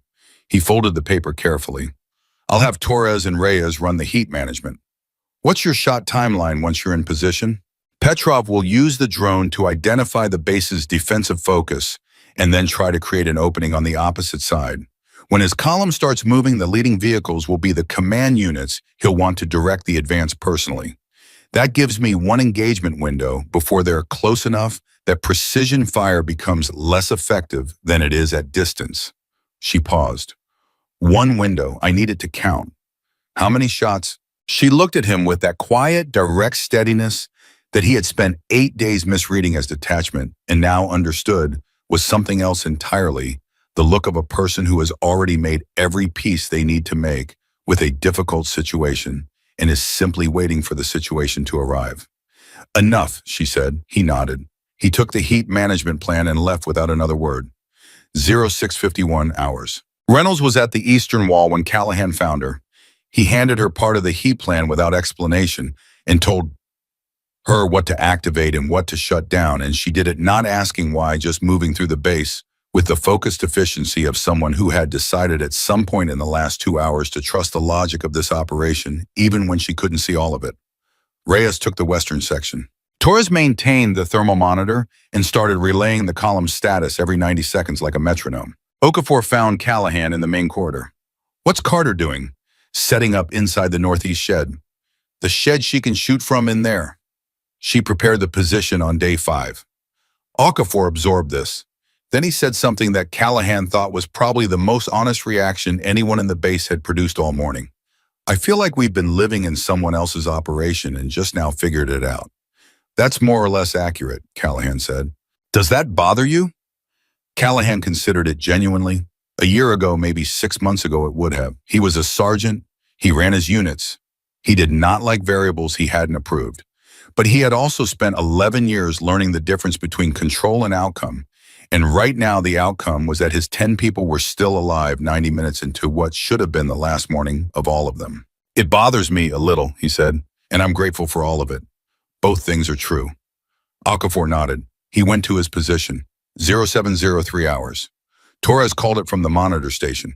Her voice was tight but controlled the tone she had developed over the past hour of constant relay, a professional compression of urgency into flat, usable information. "Satellite window is open.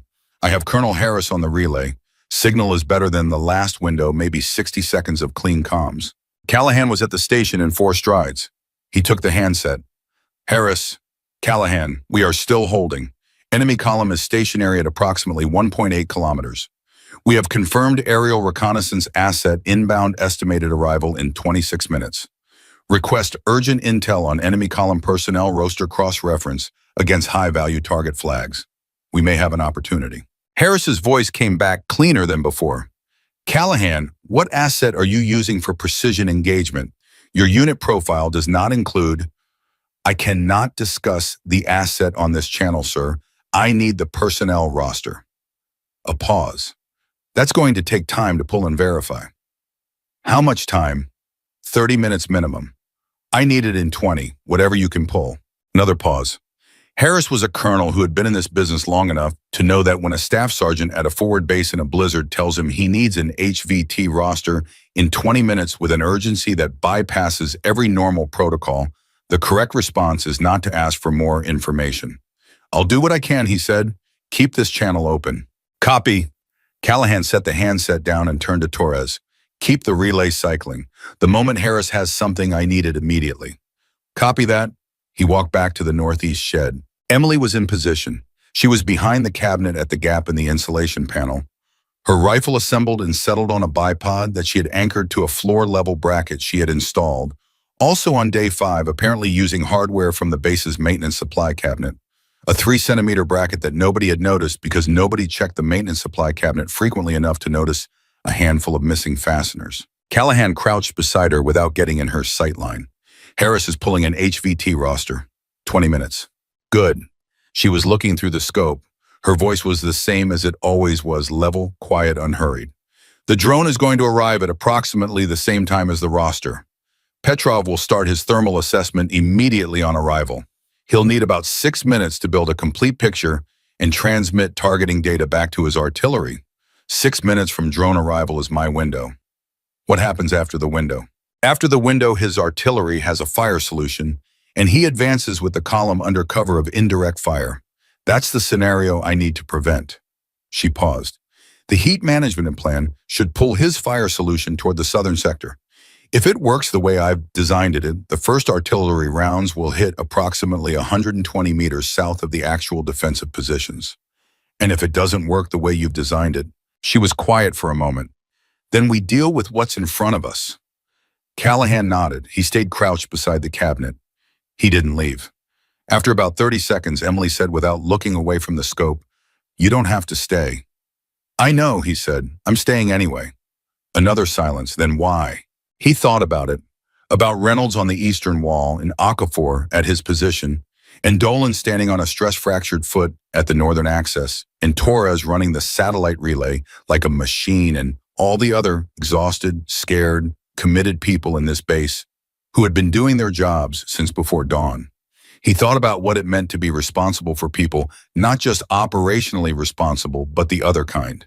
The kind that doesn't end when the briefing does. "Same reason you climbed that ladder at 0400 without telling anyone," he said. "Because these people are worth it." Emily was quiet for a longer time after that. Long enough that Callahan thought she wasn't going to respond. Then she said very quietly, so quietly the storm almost took it. "Yes, they are. 0718 hours, Torres. Sergeant, thermal shows column activity, vehicles repositioning their spreading lateral off the road. Petrov is dispersing his formation." Callahan keyed his earpiece from the shed. "How far lateral?" 40 to 60 meters on each flank. "They're reducing their road profile. This is a pre-assault organization." "Copy. Reynolds' status on eastern wall." "Reynolds, no movement on the eastern approach. But Sergeant, I can hear the vehicles moving from here. Through the wall." "That's the dispersion. Hold your position." He looked at Emily. She had heard all of it through his earpiece. Her position hadn't shifted a millimeter. "He's getting ready," Callahan said. "I know. 12 minutes to drone arrival. 0724 hours.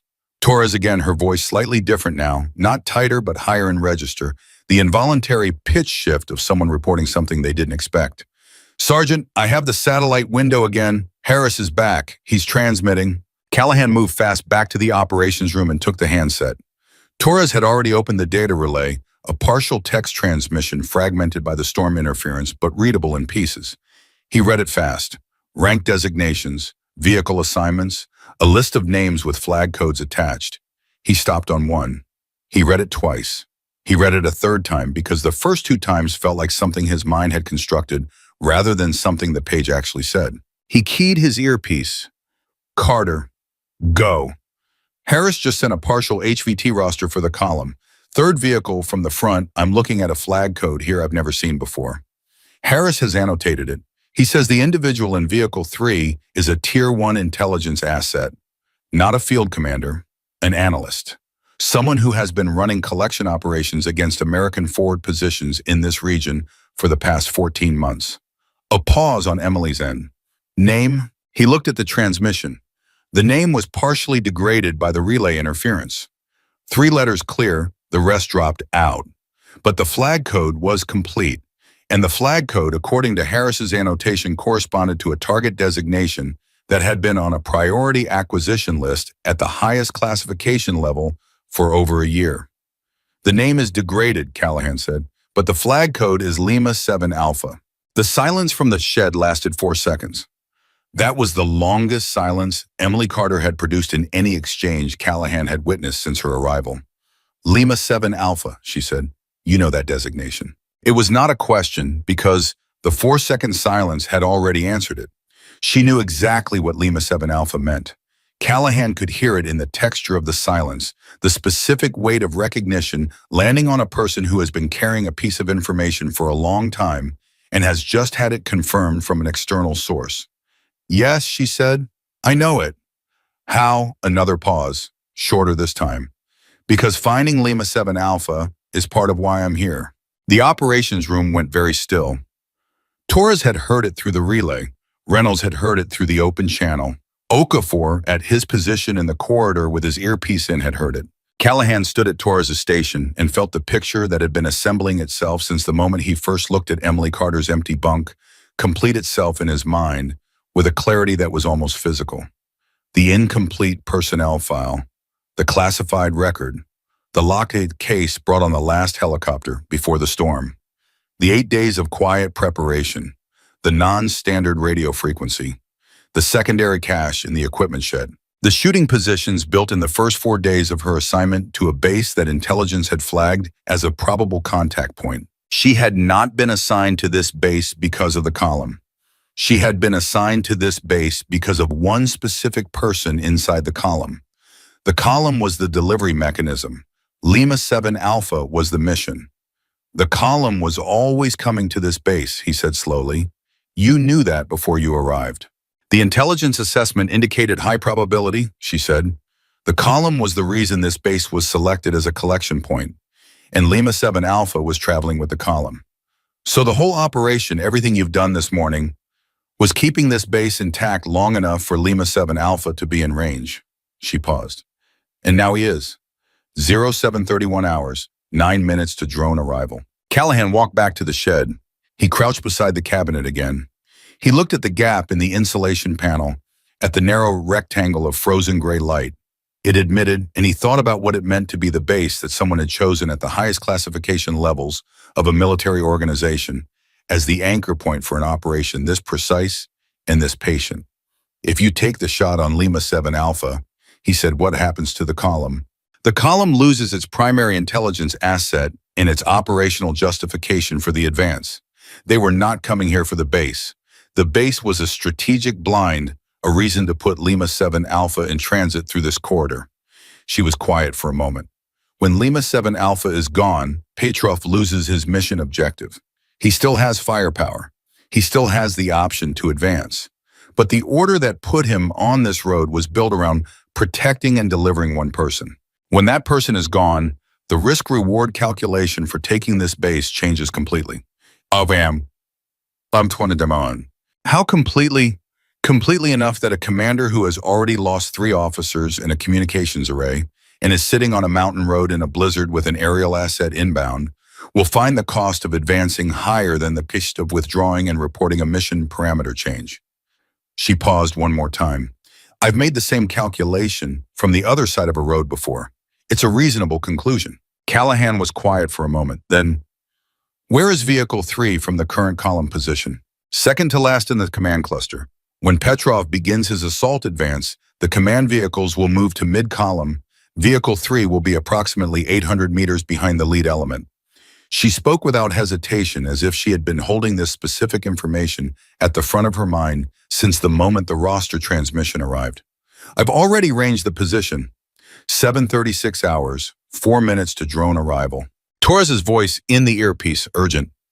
Sergeant, I've got 2 things simultaneously. First, the drone signal is appearing on the northern radar edge. It's early, maybe 6 minutes out, not 10. What's the second thing? The column is moving, not the full column, the command vehicles. They're repositioning forward.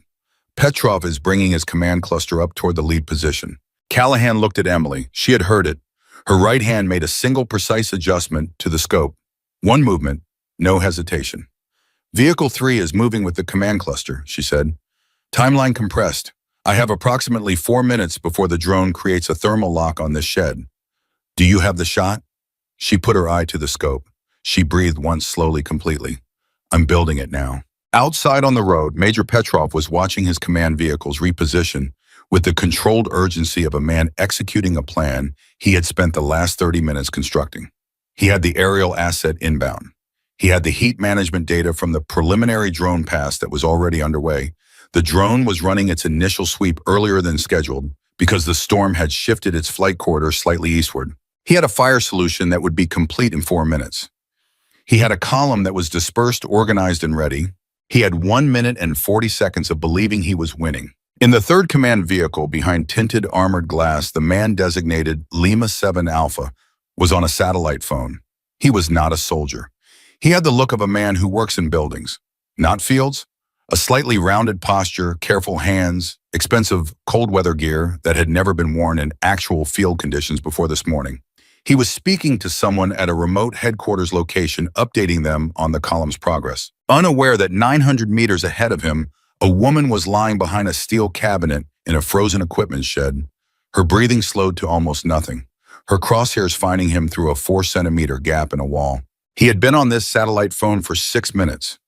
He would be on it for 3 more seconds. Emily found the gap between the vehicles, a brief moving window that the command cluster's repositioning created as Vehicle 3 shifted slightly left to maintain column spacing. The window was approximately 2 seconds wide.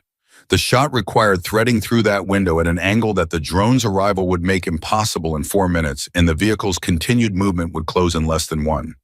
She breathed out. She found the stillness. 1 shot. The satellite phone hit the floor of Vehicle 3 at 0738 hours and 42 seconds. The reaction inside the command cluster was immediate and chaotic in a way that was different from the morning's earlier disruptions. Not the trained, disciplined confusion of soldiers adapting to tactical pressure, but something raw. The people in Vehicle 3 were not combat officers. They were intelligence personnel. Their response to a confirmed contact event was fear, not tactics. And fear in a cluster of vehicles on a narrow mountain road produces a specific kind of visible behavior that trained soldiers recognize instantly as the opposite of control. Petrov heard the screaming on his internal channel, and before he heard the formal report, he listened to it for about 5 seconds. The scrambled, overlapping voices of Vehicle 3's crew, the words that told him before anyone had formally confirmed anything that the situation had just changed in a way that went beyond the morning's prior disruptions, and then he keyed his channel and said very quietly, "Report. What happened to Vehicle 3?" The report came back in pieces. He assembled it the way good commanders assemble bad news, without letting the pieces change the quality of his voice, because his voice was the only thing his soldiers could hear, and it needed to stay steady even when everything else was not. But inside, behind the controlled voice and the steady face and the 26 years of professional military composure, something had shifted. He had built this entire advance around a single operational imperative. He had brought this column up this mountain and lost 3 officers and 2 communication systems and been held for over an hour by a single unknown asset because the mission required it. The mission had a name. The name was Lima 7 Alpha, and Lima 7 Alpha was gone. He sat with that for 15 seconds. He ran the revised calculation. He ran it again. He ran it a 3rd time, not because he doubted the first 2, but because he was a thorough man, and thorough men do not make irreversible decisions based on a single data pass. The calculation came back the same all 3 times. "All vehicles," he said into the command channel.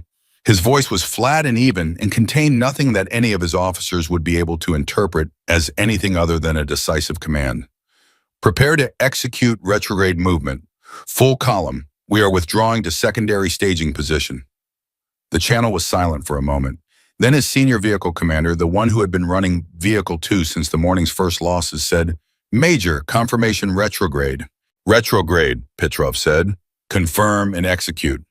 In the northeast equipment shed, Emily heard the sound of the column beginning to move. Not forward. The mechanical signature was different.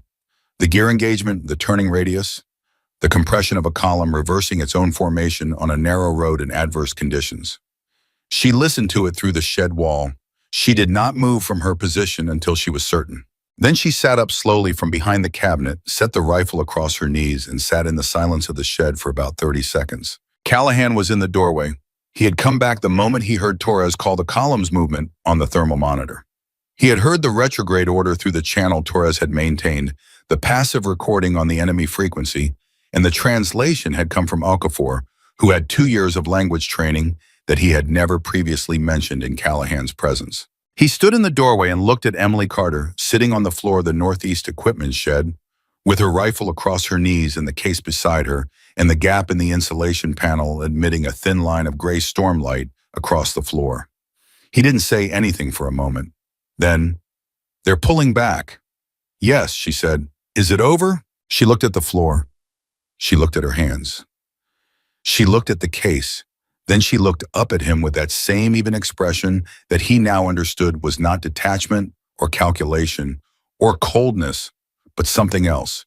Something that looked, when you finally saw it clearly, like the face of a person who carries a very heavy thing very far and has learned to carry it without letting it become the only thing they are. "For today," she said. "Yes." Reynolds' voice came through the earpiece, and even through the radio compression, Callahan could hear what was in it. Something released, something that had been held under enormous pressure for hours and was now cautiously beginning to find its way out. "Sergeant, the column is retreating. All vehicles moving away from the base. Sergeant, the road is clearing." Callahan closed his eyes for 1 second. 1 second of something that wasn't a soldier's response to a tactical development, but simply a human being processing the gap between what he had expected this morning to be and what it had turned out to be. Then he opened them. "Copy that, Reynolds," he said. "All positions maintain until the column is fully out of thermal range. Nobody stands down until I call it." He looked at Emily. She was already beginning her post-position procedure, the systematic, precise process of breaking down, securing and accounting for every piece of equipment she had used. Her hands moved with the same efficiency they always had. Her face held the same composure. But something had changed in the quality of the room, in the narrow band of gray light from the gap in the wall, in the way the sound of the retreating column, mechanical, distant, definitive, came through the shed's walls and meant something that no amount of preparation or calculation had been able to guarantee until the moment it actually happened. They were alive, all 10 of them, and on the mountain road, 31 armored vehicles were pointing the other direction. The column was still moving when Reynolds started crying. She didn't make a sound. She was at her eastern wall position, rifle still in her hands, watching the thermal monitor that Torres had angled so it was visible from across the room. And the tears just came not from weakness, not from relief alone, but from the specific pressure release of a person who has been holding something at maximum tension for hours and has finally been allowed to set it down. She wiped her face with the back of her glove before anyone could see it. But Okafor saw it. He was 2 positions down and he saw it and he said nothing, just gave her a single nod. That meant everything a nod can mean when words are too large for the moment. 0751 hours. Torres had been tracking the column's retrograde movement for 13 minutes.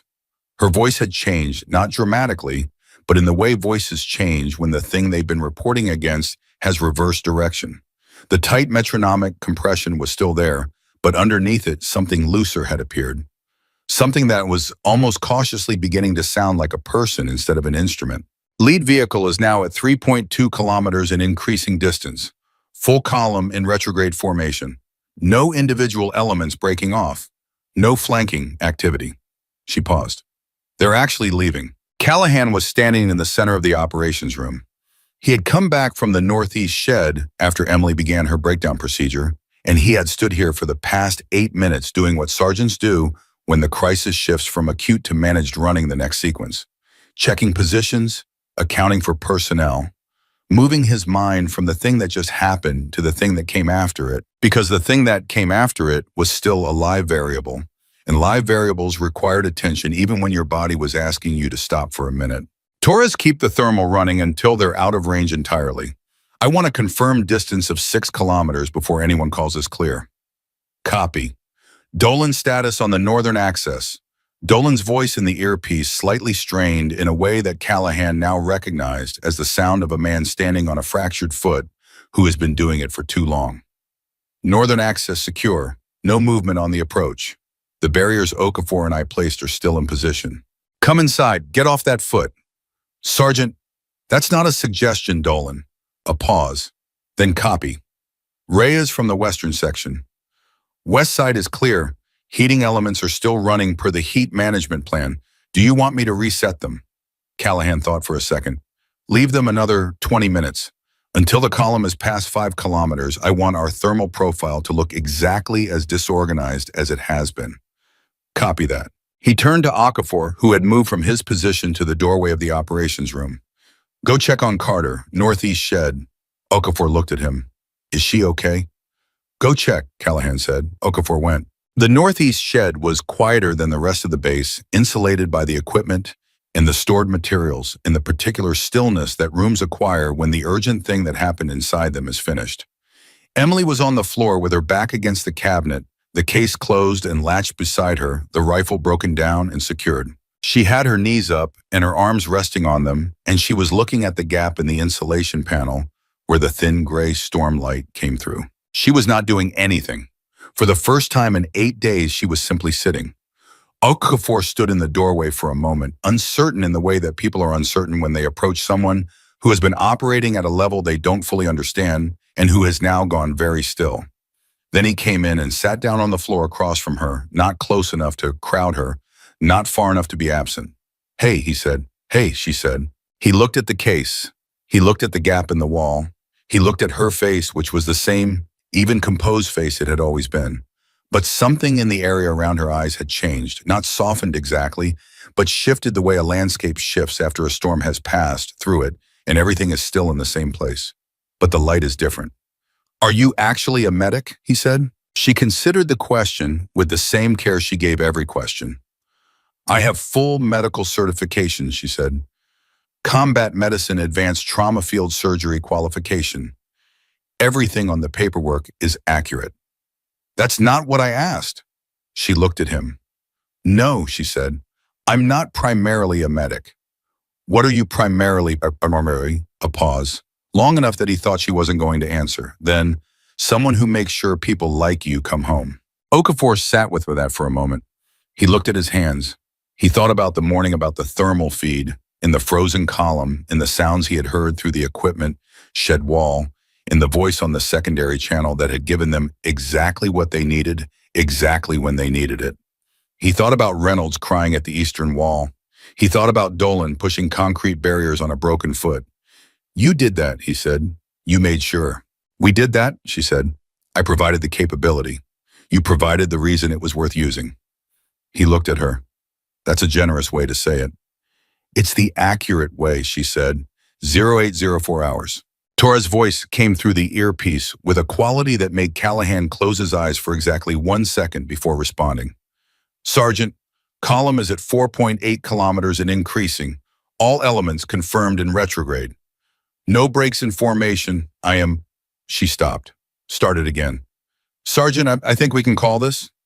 Not yet, he said. 5 kilometers, full confirmation. 4 minutes later, she called it.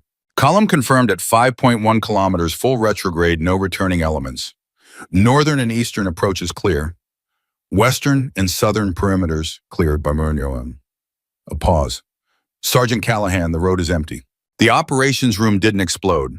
There was no shouting, no jumping, no dramatic release of the kind you see in films where the crisis resolves and everyone immediately becomes joyful. What actually happened was quieter and more real than that. Torres put her head down on her station for about 3 seconds, her forehead on her arms, and breathed. Reyes, coming in from the western quarter, stood in the doorway and pressed his palm flat against the doorframe and held it there. Reynolds was already inside, and when Torres raised her head, the two of them looked at each other across the room, and Reynolds made a sound that was somewhere between a laugh and a groan, and Torres said, yeah, very softly, which covered everything. Callahan went to find Dolan. Dolan was sitting on a supply crate in the northern quarter, his boot off his foot wrapped in the field bandaging he had applied himself sometime in the last hour without telling anyone. He looked up when Callahan came in. His face was the face of a man who has been quietly enduring something painful for longer than was wise, and knows it and has no particular regret about it. Column's gone, Callahan said. Dolan exhaled, long, slow, the exhale of a man who had been holding something in his chest since before dawn. Good, he said. You need Carter to look at that foot. I know. She's in the northeast shed. I know. He paused. Sergeant, is she going to tell us who she really is? Callahan considered it. No, he said. I don't think she is. Dolan nodded slowly. That okay with you? Callahan thought about it, really thought about it, the way the question deserved. About what it meant that a person could walk into your unit with a false designation and a locked case and spend 8 days building an operation inside your base without your knowledge and then execute it with a precision that saved every single life you were responsible for. About whether the deception mattered more than the outcome. About whether, when the outcome was 10 people alive on a mountain that should have been a catastrophe, the question of what the person who made it possible was actually called was the most important question in the room. It's okay with me, he said. At 0820 hours, Callahan gathered everyone in the operations room. All 10 of them, Dolan limping in last, Carter standing slightly apart from the group near the eastern wall, which was where she had stood during every previous group assembly, as if she had already decided that adjacent was the right distance. Callahan stood at the center and looked at each of them and did not make a speech because he was not a speech-making sergeant, and this was not a speech-making moment. Satellite window is opening in approximately 8 minutes, he said. I'm going to report to Harris that the base is secure and the enemy column has withdrawn. I'm going to request that the extraction window be moved up as much as the storm will allow. He paused. Until extraction, we maintain full defensive posture. The column withdrew, but it has not been neutralized. It may regroup. It may receive new orders. We treat this base as an active forward position until we are off this mountain. Nods around the room. The faces of soldiers who had spent the morning at the edge of something terrible and were now standing on the other side of it, still processing the distance they had covered. Then Reynolds said from the back of the group, Sergeant, can I say something? Go ahead. She looked at Emily. Her expression was direct in a way that Reynolds's expressions always were. She was a young woman who had not yet learned the adult habit of softening what she meant. And in this context, that was not a flaw. I don't know who you are, she said. I don't know what your real name is, or where you came from, or what's in that case, or what your actual designation is. And I've decided I don't need to know any of that. She paused. I just need you to know that I'm alive right now because of you, and I'm not going to forget that. The room was quiet. Emily looked at Reynolds for a long moment. Something moved across her face, not dramatically, not with the full, visible weight of emotion, but in the specific, small way that emotion moves across the faces of people who have learned to keep it interior. A shift at the corners of the eyes, a barely perceptible softening of the jaw. Thank you, she said. It was simple. It was complete. Okafor said same, one word, every meaning in it. Dolan said from his crate, same. Reyes, Torres. Each of them in turn with their own version of the same word or a nod that carried it. 8 people confirming the same thing in the only language that worked in a room like this after a morning like this. Callahan let it stand for a moment. Then, positions, 8 minutes to the satellite window. They moved, 0841 hours. Harris came through the relay with the clearest signal they had gotten all day. The storm was beginning its first cyclical break. Not clearing, not yet, but breathing the way mountain storms do between intensity peaks, and the satellite carrier was strong enough that Callahan could hear the colonel's voice without reconstruction. Callahan, full status report. Base is secure, sir. Enemy column has withdrawn to approximately 6 kilometers and is in full retrograde. We sustained 0 casualties. All personnel present and operational. The base is intact. A pause on Harris's end, long enough that Callahan wondered if the signal had dropped. Then, say again, Callahan, 0 casualties. 10 personnel. Column of 31 vehicles withdrew. That is confirmed, sir. Another pause. What was the asset? Callahan looked across the operations room to where Emily was standing at the eastern wall, her back partially turned, watching the road through the frost-covered observation glass. He thought about how to answer the question. He thought about classified records in incomplete files, in a code name that had appeared in a partial transmission, in the locked case, in the 4-centimeter gap in the insulation panel of the northeast equipment shed. The asset performed as required, sir, he said. I'd recommend the debrief cover the details. Harris's voice, after a moment, understood.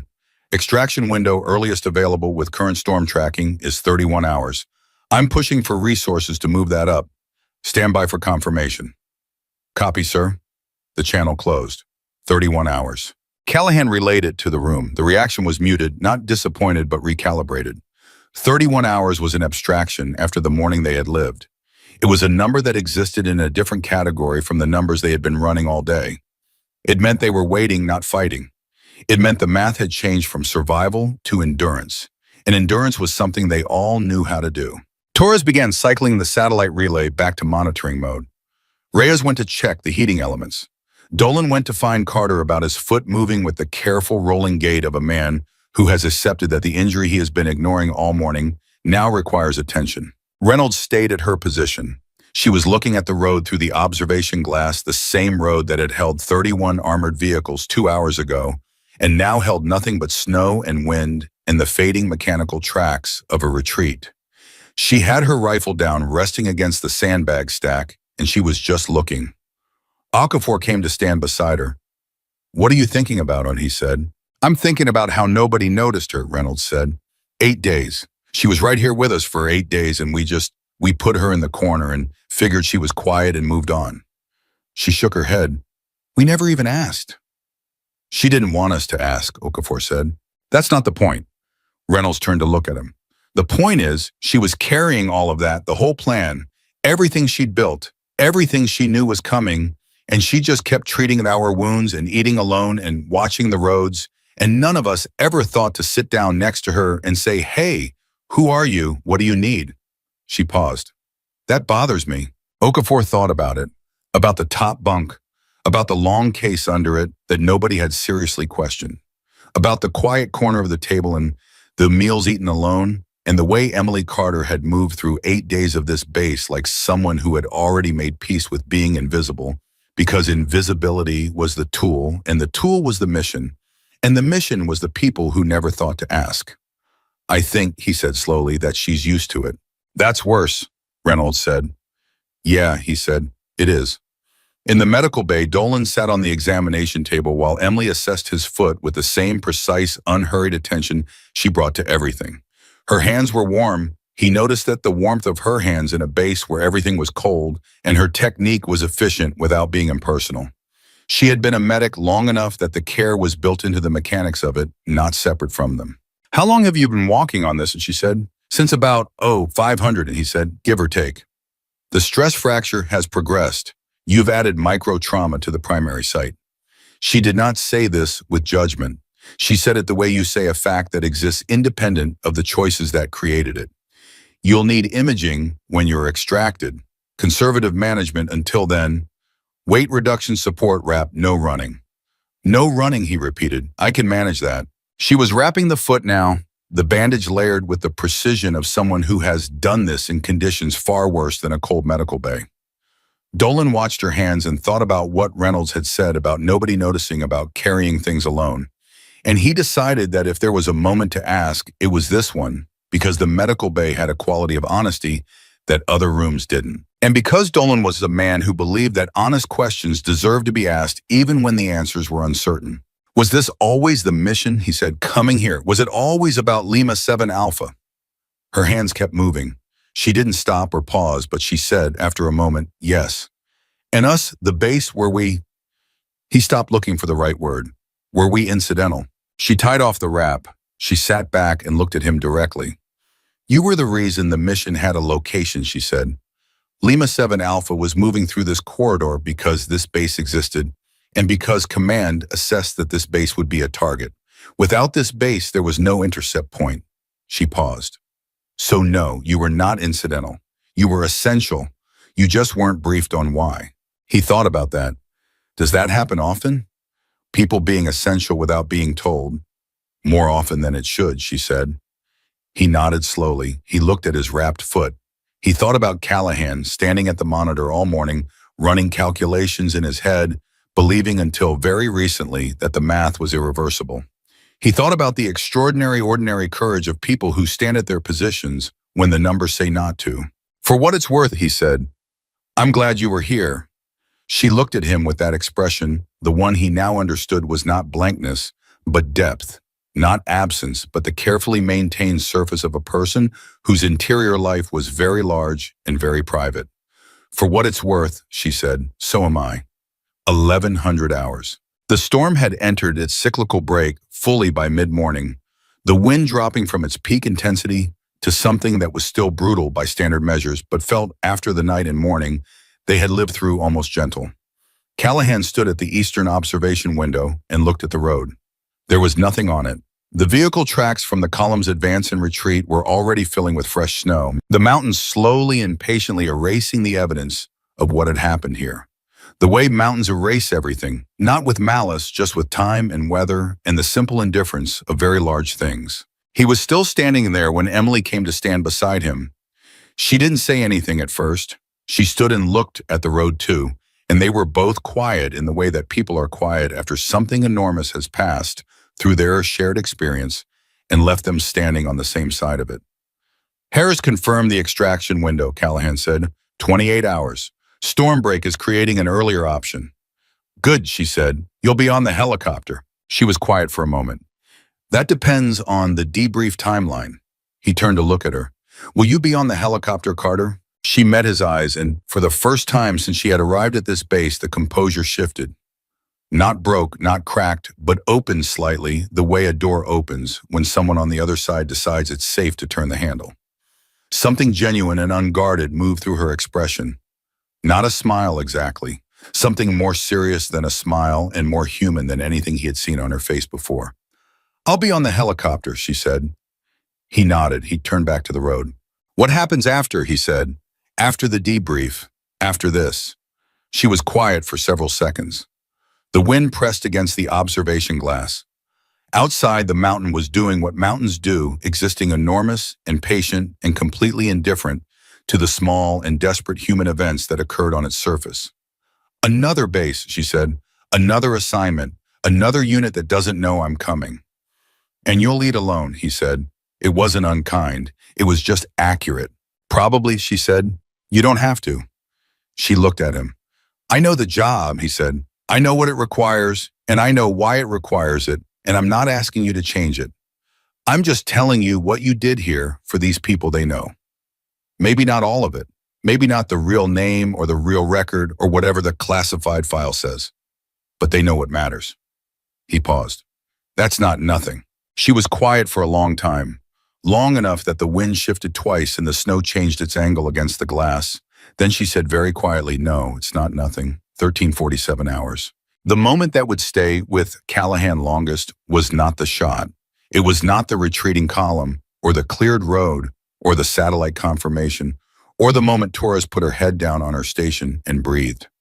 It was this at some point in the early afternoon, while the base ran its standard maintenance rotations, and everyone moved through the slow, necessary rhythms of a unit that has survived something and is now simply existing through the hours until extraction. He walked past the common area and saw Emily Carter sitting at the table, not at the far end, not in the corner facing the wall, in the middle, with Reynolds on one side and Okafor on the other, and Dolan across from her, with his foot elevated on a second chair, and Torres at the end, and all of them talking, not about the morning, not about the column or the shots or the mission, just talking the way people talk when they have been through something together, and the through has become the present tense, and the present tense is warm enough to sit in. He stopped in the doorway.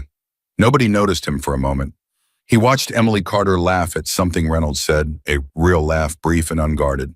The laugh of a person who has for at least this hour set down the weight of everything she carries and is just present in a room with people she has quietly over 8 days and one terrible morning come to care about. He turned and walked back to the operations room without interrupting it. Some things didn't need a sergeant's acknowledgement to be real. 1614 hours. The satellite window brought one more transmission from Harris before the evening storm cycle closed the relay again. Callahan took it at the station, and when it was done, he sat for a moment with the handset in his hand and then set it down carefully and sat very still. The transmission had contained two things. The first was an updated extraction confirmation. 22 hours, now the storm break running longer than forecast. The second was a personnel query response to the HVT roster cross-reference he had requested that morning. The response confirmed Lima 7 Alpha's designation. It confirmed the target's status as of 0738 hours.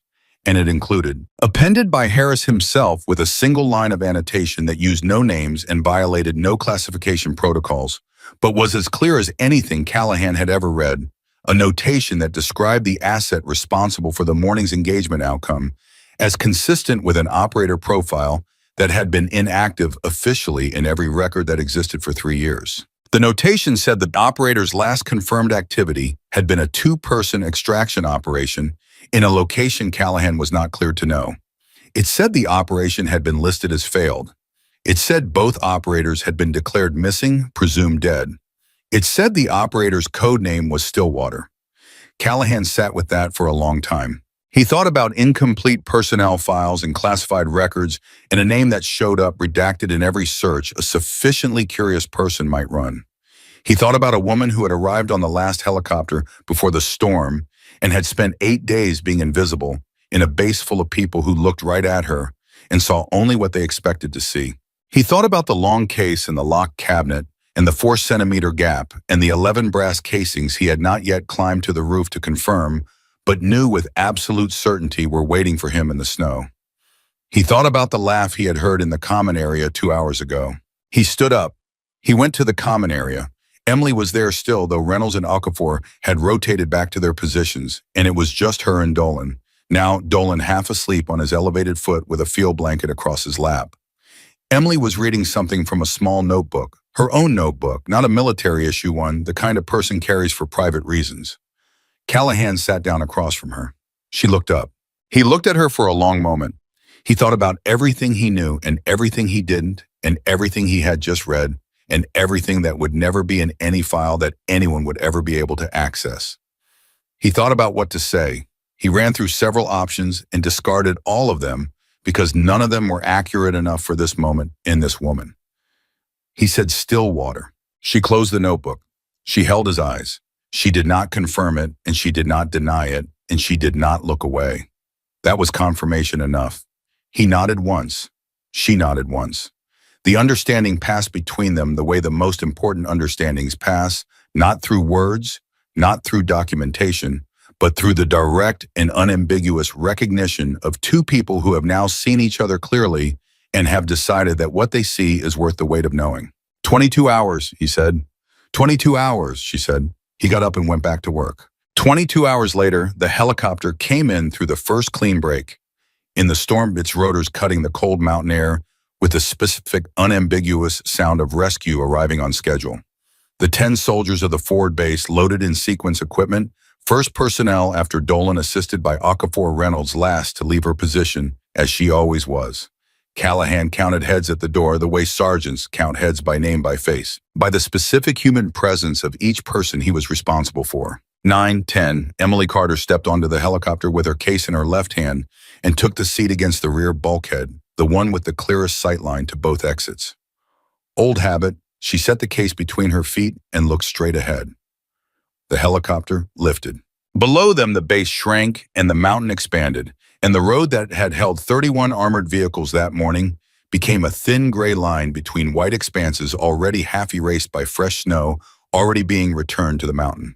The tracks were almost gone. In another hour, they would be invisible.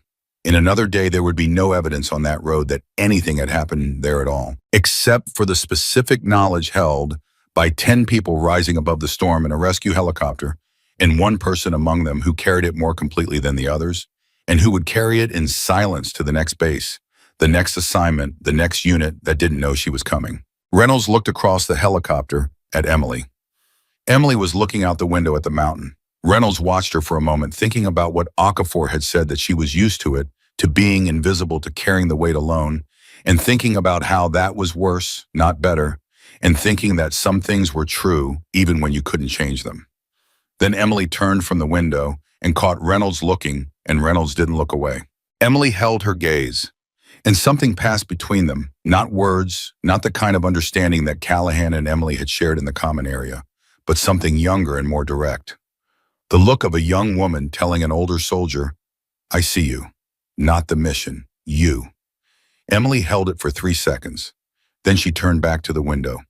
But the corner of her mouth had moved, just barely, just enough. The helicopter flew on through the breaking storm, carrying 10 soldiers away from the mountain, away from the road, away from the empty space where an army had stopped and turned around, Because one silent woman on a roof had decided that the people everyone else had given up on were worth every calculation, every cold hour, every shot fired into the gray mountain air. She had not done it for recognition.